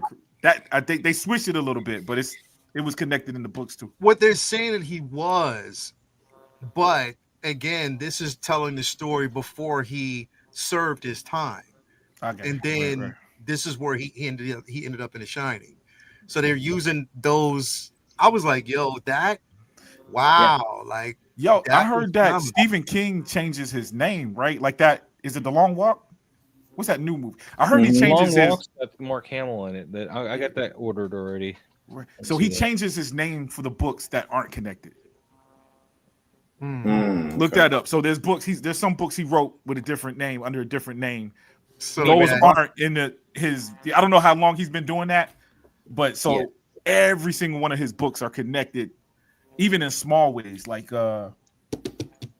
dude, this character that was in it knew the guy from Misery. You know what I'm saying? Yeah. They went to the same high school, and it's no deeper than that. It's just to let you know that this happens in the same world. Got you. So okay, one rumor. I don't know if it's a rumor, but back to Predator is that they're talking to Arnold about coming back to play Dutch, yeah. Dutch, and that It's they're gonna be a talking. Killer Killers sequel, so it'll be animated. He's not gonna be live action. Oh, okay.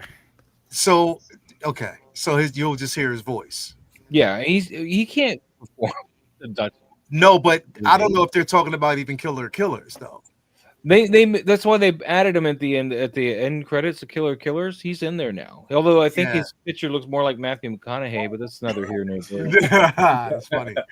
That's funny. That's all I see every time I see it. I was like, I know it's supposed to be Dutch, but I'm like, Yeah. all right, all right, Yeah. all right. So wait a minute. So where do we go? He said, yeah, there's also the Romulus 2 rumor. Well, we know that. But now if I'm right, is Trachtenberg doing the sequel to Prey? I don't. Doc, correct me on this. I haven't seen anything about any commitments he's made now since this. I'm sure he's nothing official. I think he's Is working that on stuff, unofficial? I'm sure, but I don't know how long he's going to stay tied to the Predator universe. Or how long? I know he can likes it. or how long can he do all three? Yeah. If he's got these three, Because they still need a director. They still need a director for Romulus 2. Oh if I'm yeah, not because he mistaken. passed. Yeah, right, because he's not doing the second one.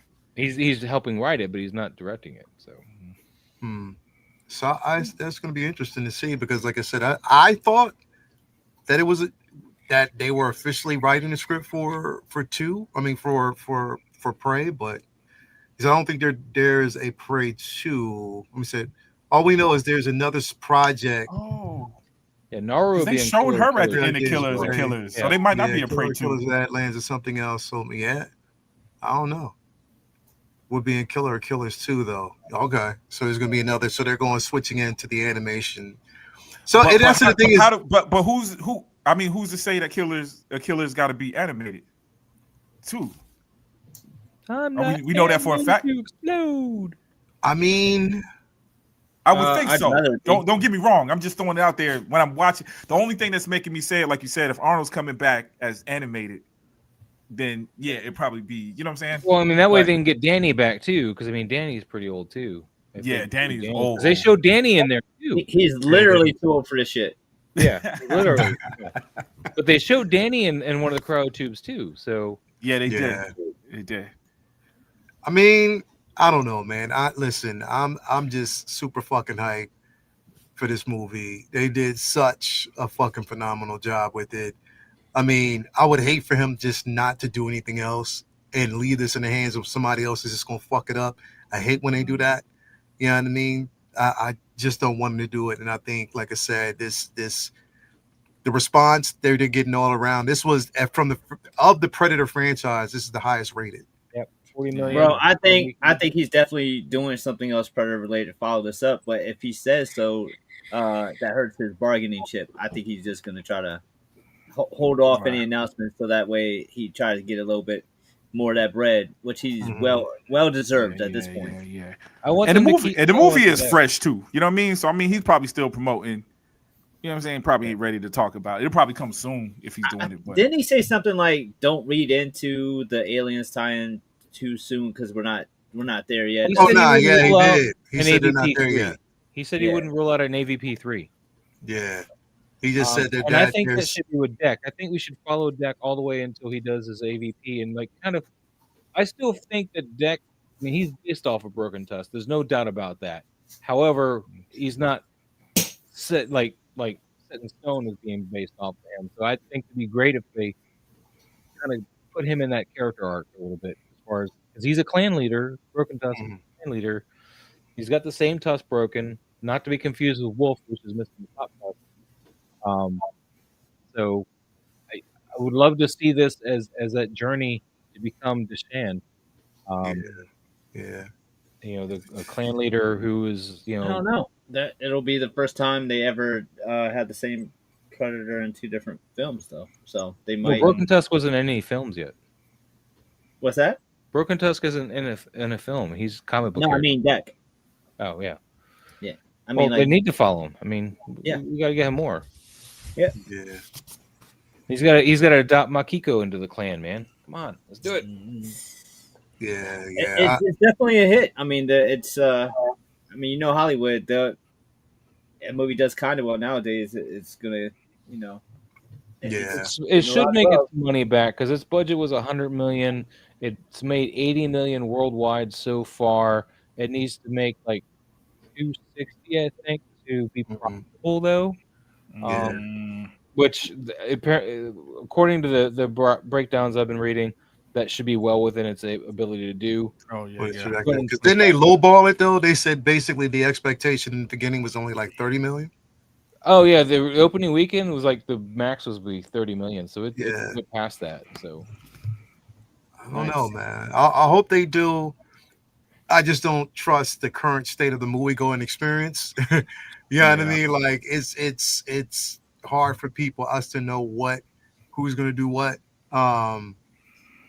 But I just think this is definitely successful, man. Like I think what this film did so well also was, even if you weren't a Predator fan, the movie was so good that it actually introduces something like this to a brand new audience, individuals who may not know anything about the lore and would want to go back and watch. I think this was definitely a great representation of, an introduction to a lot of people who haven't seen it or have never really been tied into the franchise. Is a good way to kind of do this. And I think, it's going to be dope, bro. I absolutely love this film. I think Ellie Fanning killed it, as both characters. Can't wait to see. Can't wait to see where they go with this, man, because I'm definitely excited. I was going to say, I really am. I think Bud is really going to help reach a lot of that audience too, because I think Bud is kind of a Grogu kind of vibe, and it gets those viewers, kind of attaching on because they like the cute little whatever. But to be honest with you, that bit where he ditches Bud and then he comes back and finds Bud sitting there waiting for him, like at that other spot, that was done so well. It was. I was like, thank you. I was happy they reunited, and she looked so sad. She was like, It was, and I loved, and even the mom, bro. I loved the regeneration and how it wasn't as easy as you thought for him. That's some OP regeneration, though. That was some OP shit, getting your head blown off and it reattaches after it got cut off. That's some Titan stuff right there. That is some Titan shit, bro. Like that's even beyond Deadpool Wolverine shit, bro. For real, that's it. But nah, it was dope. I definitely enjoyed it, man, and I can't wait to see more, man. I think it was a hit. Everybody who hasn't gotten a chance to see it, if we spoiled it for you, sorry, should have been here. But hopefully, you get a chance to see it on the biggest screen ever, man. Because like I said, it's definitely IMAX 3D if you can get there. Yeah. That's your respect. Yeah, definitely make sure that you see it, man. Because IMAX, it was amazing in IMAX. Yes, sir. Yes, sir. That's what I'm saying. 3D IMAX is what I kind of did today. First time I saw it was IMAX. Today was 3D IMAX. Yeah. It was another level on top of it. Yeah, definitely, man. Definitely phenomenal. So anyway, man, that's it. I mean, that's it. I wanted to kind of cover that, man. It's a lot. But yeah, man, definitely a great movie. And go out and see it, man, if you actually get a chance. I know Peter Darker, you didn't get a chance to get out there. You said it's just not something for you, but I get it. Yeah, I'm watching it on bootleg. My cousin Ray, he got he gotta be Ray and he the bootleg man.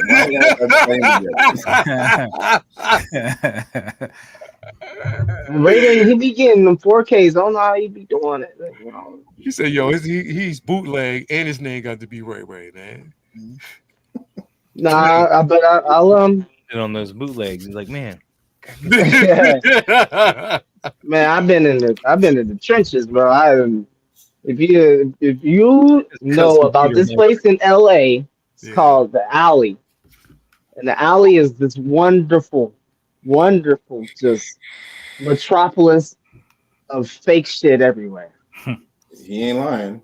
And you will go there, you walk there about 5 minutes, you will see 5 copies. This was in 2005, I may add. I saw about 5 copies of Spider-Man 4. I'm like, shit, nigga, they dropped that? Spider-Man 4. Spider-Man 4. He just said it's an oasis of fake shit. Oh, okay. I missed that part. Spider-Man 4.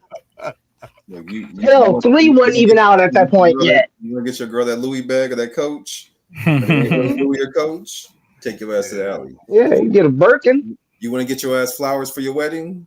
Go to the Alley. Like anything you want, there's different districts and sections all throughout there. Exactly. You want plastics for, prints for T-shirts and shit. You can get that shit out there. You want not the real Swarovski diamonds, but Swarovski diamonds. You can get that shit out there too. Look, you want it, you can find that shit in the Alley, and get yourself a $5 Alley dog wrapped in bacon while you're at it. Ooh. Yeah, you won't find moist tonight, but you can get her moist tonight. So that is the difference.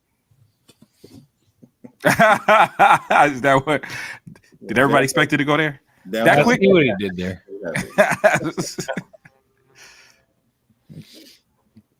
But yeah, I'll check it out, man. I'll check it out later.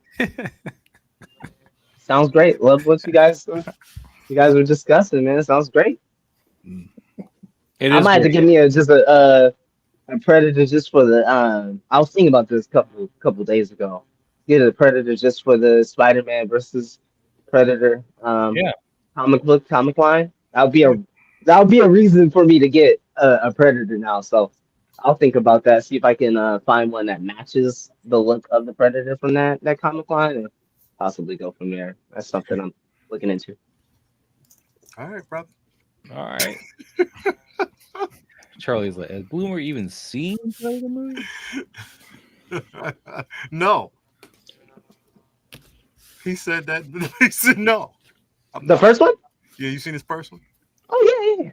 Who the fuck hasn't seen the first Predator movie? There's people, trust me. There's people. Okay, all right. Well, they ain't me, nigga. I know that shit. Let me tell you that. You know, my mom took me to go to see the first. I went with my mom to see the first Predator film. My mom dropped me off at the theater to go see it. Nah, my mom wanted to see it. They didn't use the card for our movies. As long as mom dropped you off, they'd let you in. Nah, my mom wanted to see it. She sat there and watched it with me. So shout out to mama, as always, man. But definitely, man, thank you guys, everybody out there, for being in a great show, man. Thank you both, Calvin and Maz, for joining us, man. Thanks for having me. Definitely appreciate having you here as always. Prop, what you got going on, baby? What's going on with you, man? I got a whole album called The Disdain.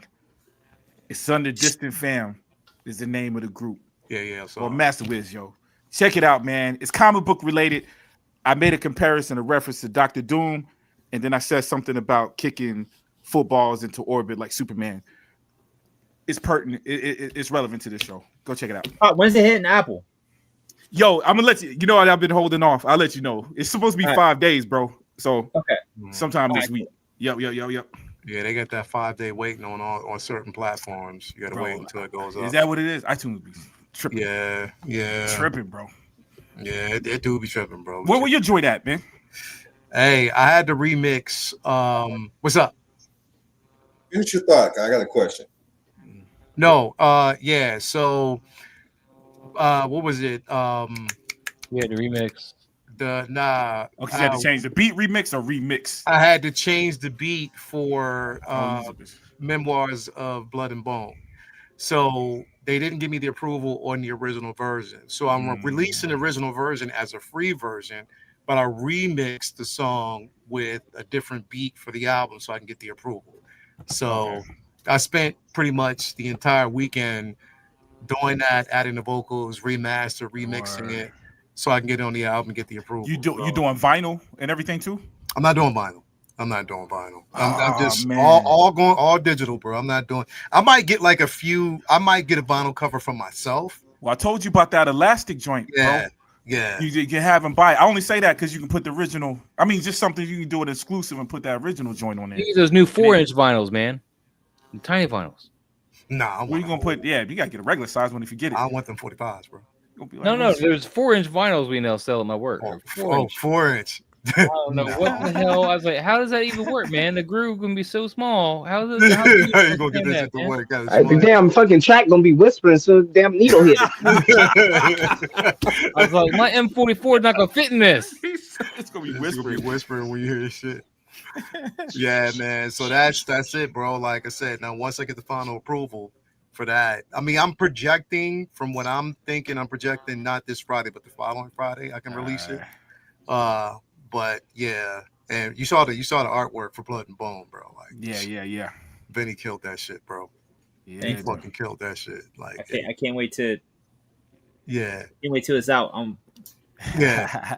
Yeah, I'm gonna drop the original copy for free. I might even do that for the next couple of days. Just say fuck it. Here's them putting it out, just for free, and the other ones on the album. So yeah, man. So that's been a hold up on that. But other than that, yeah, it's coming. I'm finally happy that it's gonna be out, bro. So. Oh, bro, I know that feeling, dog. It's been a good feeling, man. The John Connor and Sky Zoo. John Connor's been.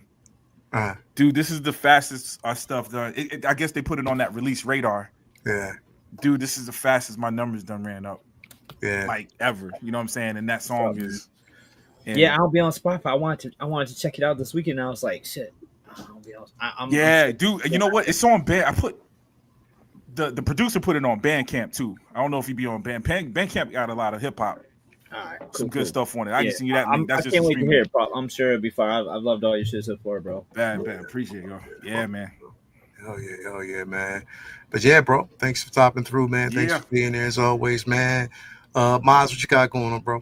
Man, we got the Toy Photography Talk tomorrow night, 6 p.m. Eastern, man. And then I won't be on. I don't know if he's doing a best of best, but I got to work that night, so I won't be able to go on there. And then Friday night I'm DJing, so. Oh, word. Where you DJing at?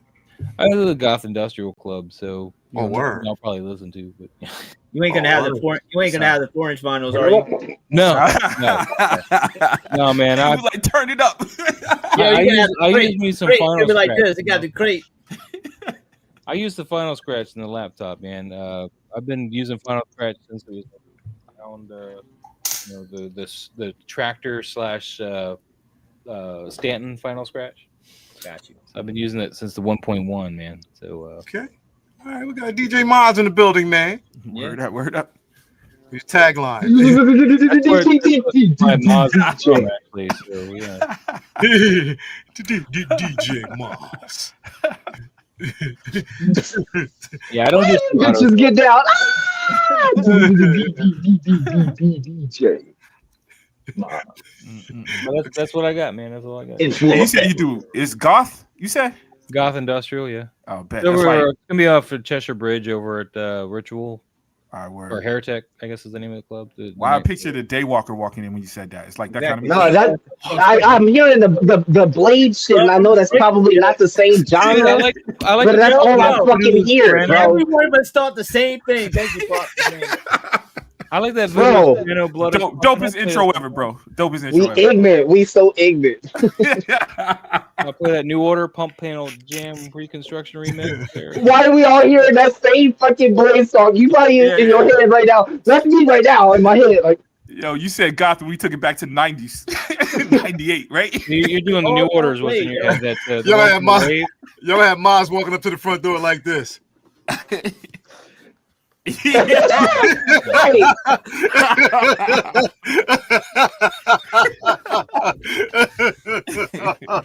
It's me, man. Oh man! If I check my Wakandan shit, will they still let me in though? Because it's kind of like the same thing. They go like, "Nah, get your black ass." Definitely, if you're in the area, man, check Maz out, man. Shout out them, man. Thank you for being here, bro. As always, man. Calvin, what you got going on, man? Besides Like I work. said, had a question. What happened last Monday? Like I said, I fell asleep. Unc right here said praying mantis prop. And I remember hearing something about Bro. Benjamin E, baby, been wearing me out. I see you. Listen. False Wiz. Hold on. Let me see. False Wiz. Hold on. Bro. He ain't got to explain Twice. 3 times, please. it. Ain't gonna do nothing for him. Somebody got to explain it. Please. Because I didn't explain it way too many times. Somebody got to explain it. Okay, goddamn, I'll say it quick. Shit. So somehow the conversation we was talking about, like, you know, I don't know, like some crazy encounters. No, we were backstage before the show. We was talking about like gators versus bear. Like, which one would you rather run into? You know, and Pimp Juice talking about, man, I'd rather run into a gator, bro. I'm like, of course you fucking would. And we like, man, maybe a bear, I could get on top of some shit.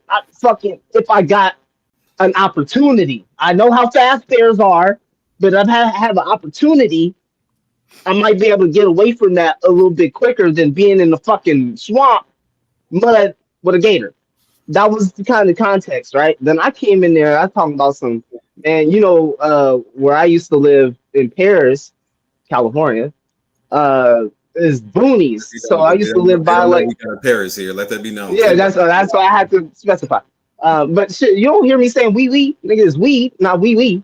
But anyway, I used to live next to like a animal reserve, and we was coming home one night, late at night, fucking mountain lions just fucking skipped across the street. I was so glad a nigga was in the car because that's just one thing you don't want to see outside of something that could protect you. Okay. And then here come Prop talking about, man, listen, I saw a praying mantis, and we said, nigga, what? Hold on now, wait a minute. Yo, son, them jokers are scary And looking, bro. he said the praying mantis was following him and shit. Like, yo, Key, man, they laughed at me, bro. I stepped to the left, the praying mantis stepped to the left. I stepped to the right, it was in front of my door. So me and the kids left, bro. I'm a single. It was just me and the kids at the time. I couldn't risk it. I didn't know what it was. I hopped in the car and left. It had it, yo. Came back 2 hours later. It was gone. It could have happened to anybody. It could have happened to anybody. Sound like Seth Rogen when it talks. Lions, tigers, and bears, and he said I got one better. He said, yo. That makes it worse. Did it talk That's to you? embarrassing. That's embarrassing that I said that. He said, I got one better, bro. That's the only thing I feel guilty about, yo. That's the only thing I try regret. coming home in the I prayer. know I don't smile like this, right? My whole Look, I'm looking for the video now. I had it on video. The thing was following me, bro. Even when I was holding the camera, it was following me, son. Bro. What does that? Bro. I'm bigger than it. Yo, who does that? I was out of there. about approximately 20 minutes after that was said, Calvin, we already got a Ren's pack of memes. Yeah. Like just a whole Ren's pack of memes. I know he's in the movie right now, but if he rewatches this, Ren, send those my way. I want to see what you say. Trust me, I know all too well how Ren's gets down with what he sends shit. Bro, Ren's a whole new care package, But bro. okay, let me state this though. I've been to Georgia several times, Atlanta several times, Mississippi, Oklahoma. Why all the down south states have all them weird ass sounds at night? Oh, like, bro. I walk outside right now, I'm gonna hear a dog, you know, maybe some birds. Late night like this, maybe not, but you might hear a couple chirps here and there. You go outside, you're hearing locusts, you're hearing all gators, all that, yeah. Just step out and you be like, the fuck is out here? Yeah, bro. And maybe them praying mountains out there too. Shit, you never know. Mm-hmm. Yeah. Well, it was in DC, but you're right. I was in DC when I was in DC when I saw the print. I haven't been to DC yet, but No, but Calvin's on to something with the shit in the South though, man. Yeah. I went to see my my folks. Yo, it be Years loud. It be ago? sound like it's in the house. Man, I walked outside, goddamn cicada smoking a cigarette. Bro. Jackson it was a lightning bug, bro. outside, I was like, I ain't going outside in the dark. I don't know what that sound is. Bro, Man. it's yeah. But So- you had to be here last fucking Monday, bro. That shit was 40. It was a full 40, almost an hour conversation. Yo, it was the beginning of the show. We didn't start talking about shit for like an hour. Hell, Because we was laughing You at know that what? shit. I've got a Oh, nice little man. drive for work in the morning. I'm gonna go when I get to work. That's gonna be my drive. Go back and watch it, bro. I listen for work tomorrow morning. Shit had me dying, bro. It was fucking hilarious, I bro. watched it too. I was bugging. It was fucking Oh, hilarious, bro. man. It just went on for a whole hour. So anyway, man, thank you for being here, bro. As always, appreciate it, man. Appreciate it. Hey, thanks for that question. Thanks for that question, sir. He was trying to escape it, but he couldn't. thanks for bringing back the trauma. Like I said, like, he mentioned it. Did you guys mention it Wednesday night? I think Wednesday night you must have mentioned it to me, and I didn't dig into it. But then to see Ugg say about it now, I was like, "No, I gotta ask." Bro, but it was the most hilarious. Yeah, it was crazy. You just had It's out of left field. We was not expecting that shit. Not at all. at all. Just the way that Prop started the sentence, I'm like, oh shit, bro. He gonna talk about like Komodo dragon or some shit, like some shit. Yeah, out of nowhere. He I been didn't- all over the planet, so I'm already knowing like he gotta come up with some shit, right? And then Yeah. nope. Yeah. Yeah. Yo, I'm on there twice, yo. I'm about to Oh, say, there you go. There you go. I'm like, this Negro just did shadow clone jutsu. My internet was like, man, it's some nonsense, man. We out. Right. Bro, Had enough of you. hilarious. Hilarious. Hey, Double Benny, what's going on with you, bro? What you got going on, man? Oh man. I'm working on some commercials. Yeah, fucking Rens. Hey, is that what you posted? Because I saw you post the picture of Michael Jackson. I posted this.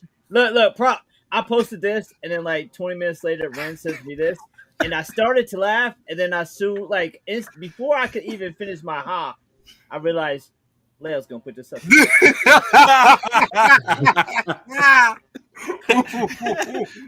This wasn't just between you and Riz. he was like, ha, ha, ha. Yeah, that's exactly what I was like. Oh man. He said this shit to me. I was like, Wildin'. okay, bet. Yeah. I was like, oh shit. We just wonder where the hoes at. That's it. hey, don't say that too loud. People get offended over that shit. Yeah. And that one the hard way. Oh, you remember that? You remember that, bro? Yeah, man. Oh, Calvin had a whole arc, anime arc, Shonen Jump. Man. Yeah, man. Just working on catching up on some reading. I'm still organizing this collection, getting everything scanned in for inventory and flipping books to Mylar. So it's no. I knew better. That's I knew when he showed me, he was warning me. That's all it was. It was just a warning. Yeah, and just catch up on book reading. There's so much good reads out there, so it's a good time to be in the flow and reading a bunch of stuff. So I'm really excited for new drops every week, month that I get out and check them out. Working on some commissions, and I'm going to be starting to gear up for my next con that I got in about a month in Columbus. So I got one of my farthest away shows out of state in Ohio next month. So I'll be working on gearing up for that. I got a big booth for that. So I'm working on some new things for the display for that setup. Other than that, man, just back here next week, Comic Book Talk with Friends. I'm sure we'll be talking about the most interesting and exciting comic book related news that we've probably heard all decade. And, with Jimmy Olsen's show, which we all were hoping for. So I'm sure we'll be talking about that next week. And I'm not sure if we're doing Scoundrels this week, but whatever week we do it, I'm excited to talk about Visions. So if you're a Star Wars fan, go check that out before we get into that. And other than that, thanks for having me, man. Yeah, bro. Yeah, I'm glad Jason wasn't here when we talked about Jimmy Olsen shit, bro, because it would have been a whole half hour more of a conversation. Man, you already know how that goes. Man, I saw this post on Facebook. Stop reading Facebook. Yeah, Please. bro. Uh-huh. Motherfuckers be lying on there daily. Yeah. No shame. Yeah.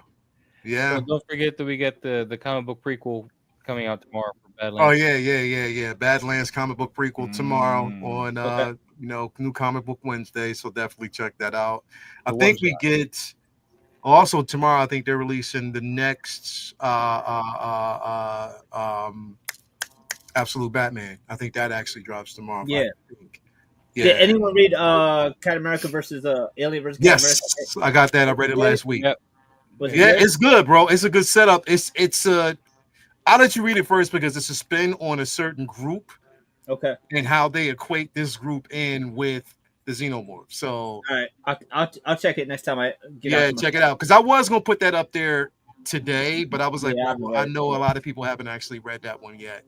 Right. And my they put that in my. I was like, well, it's interesting because they know I liked A versus My guy does that too. Anything related. Yeah, he'll just throw it in there. So I was like, yeah, just throw it in there. But it's a good read. It's definitely a dope read. Of to progress. So it's the way they're sort of like I think setting it up is that this is everything that happened with Cap, and everything that they're setting this up is everything leading up to Avengers versus. It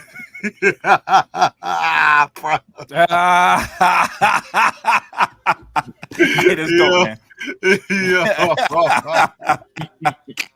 Yes, now look at the chat. Now we all in now, son.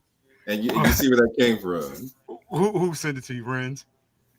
No, Renz is no. Yeah. Ben, Uncle Ben. Yeah, it's fucking hilarious, bro. But yeah, bro, check it out. We'll probably talk about it next week because it was pretty dope. It was pretty dope. It's a start of where it's going, so it was definitely pretty dope. I can't wait to kind of cover that. But yeah, man. Last but not least, Peter Darker, man, what you got going on, brother? Man, as always, it's a pleasure to be here with my brothers on the panel. Always talking pop culture, anything happening with comics. So again, just continuing on with just taking pictures of my lovely collection and trying to get better at the art of toy photography. That's kind of the main thing. But other than that, just paying off some figures here. So I'm not sure if it's going to be kind of like a double dip in November or December is kind of going to be quite crazy. But a lot of the payments are going to be finalizing here in the next couple of weeks. So Black Widow, Wolverine, Grievous.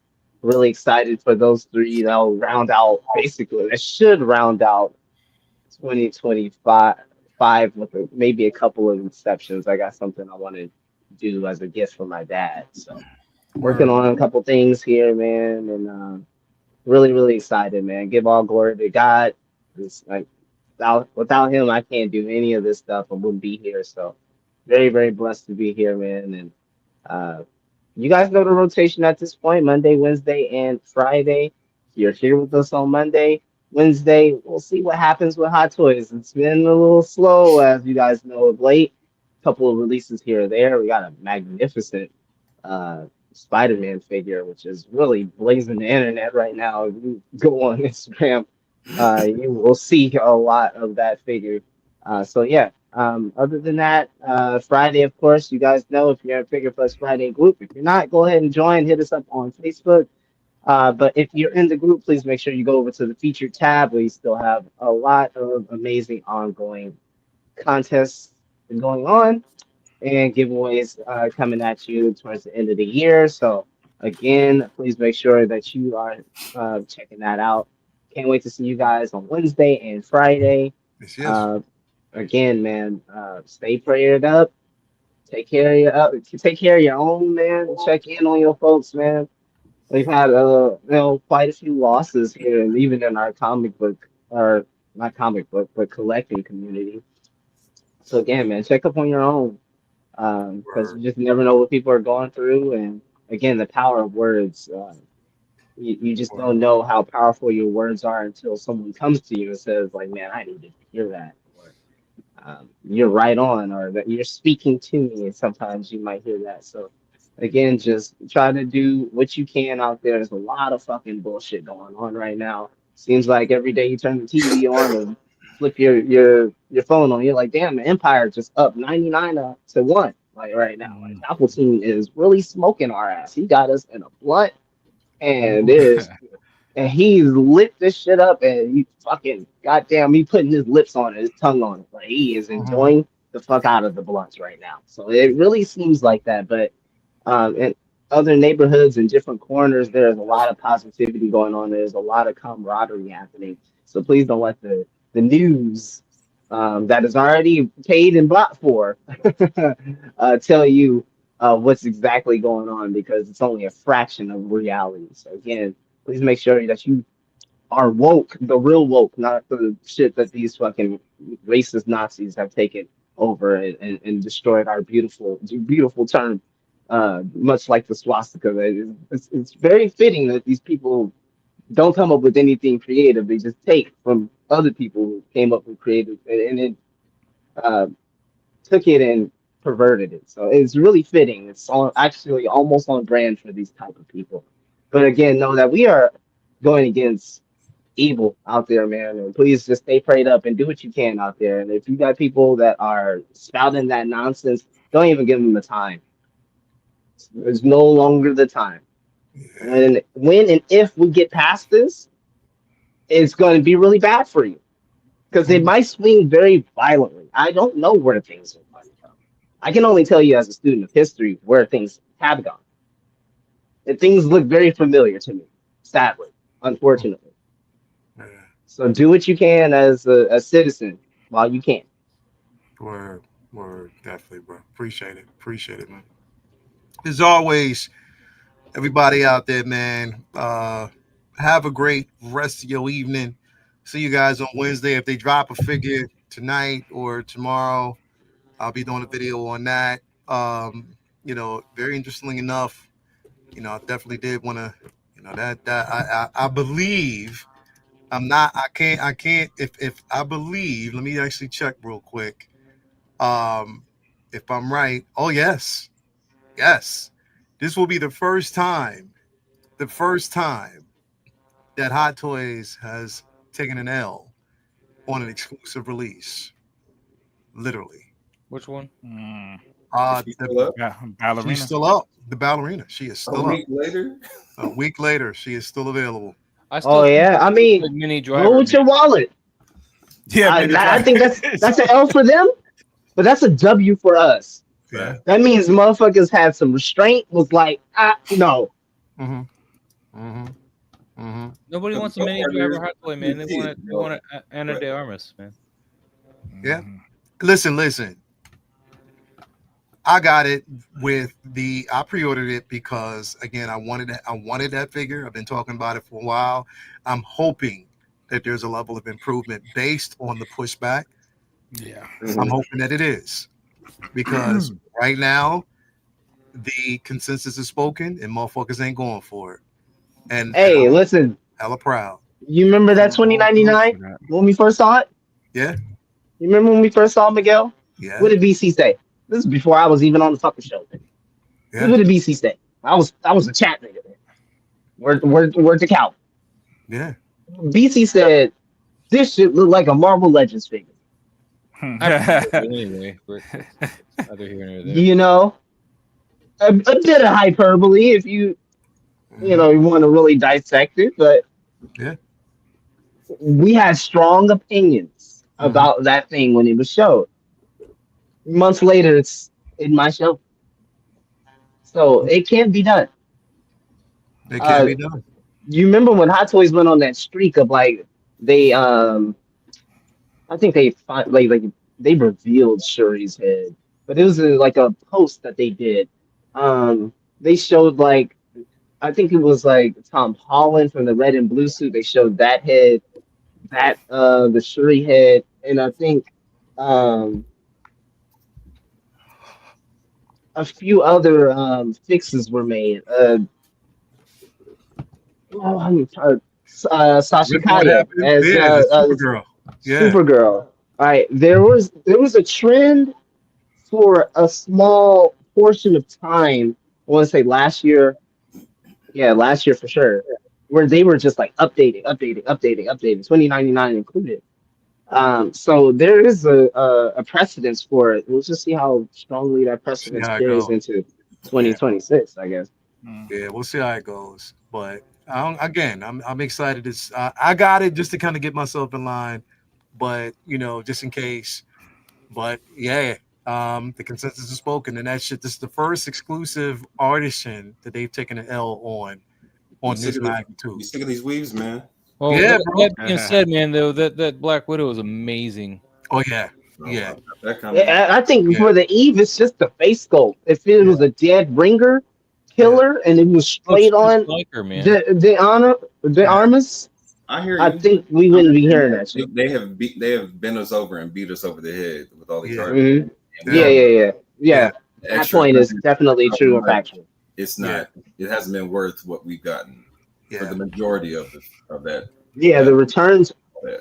aren't the greatest. You know what I'm saying? Like for like three or four of those figures are like straight bangers. Black Widow, Scarlet Witch. Debatable with the artist and Anakin, so I won't even put that one in there. Right? Was the artist and Joker, but even then you'd be like, there's motherfuckers that had the shit falling out. Yeah. Yeah.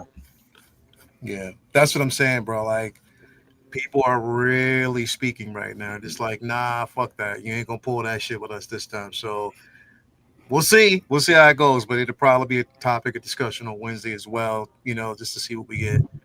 But anyway, man, thank you guys, everybody out there, for being with us. Another great episode, man. Remember to celebrate with your loved ones, like Roberticus said.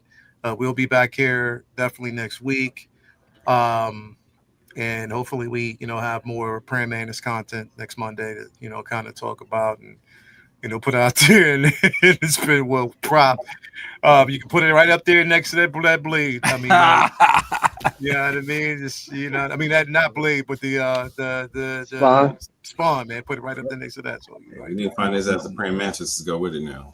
yeah, there you go, bro. Nah, he don't need to find it. He just go ahead and 3D print. He got it. Give me the 3D printed mantis from the TV show, though. The black dude. 3D printers. There you go. Don't- Anyway, man, thank you guys, everybody out there, for being with us, and we will talk to you again next week. Peace, love, and all that good stuff, man. We out.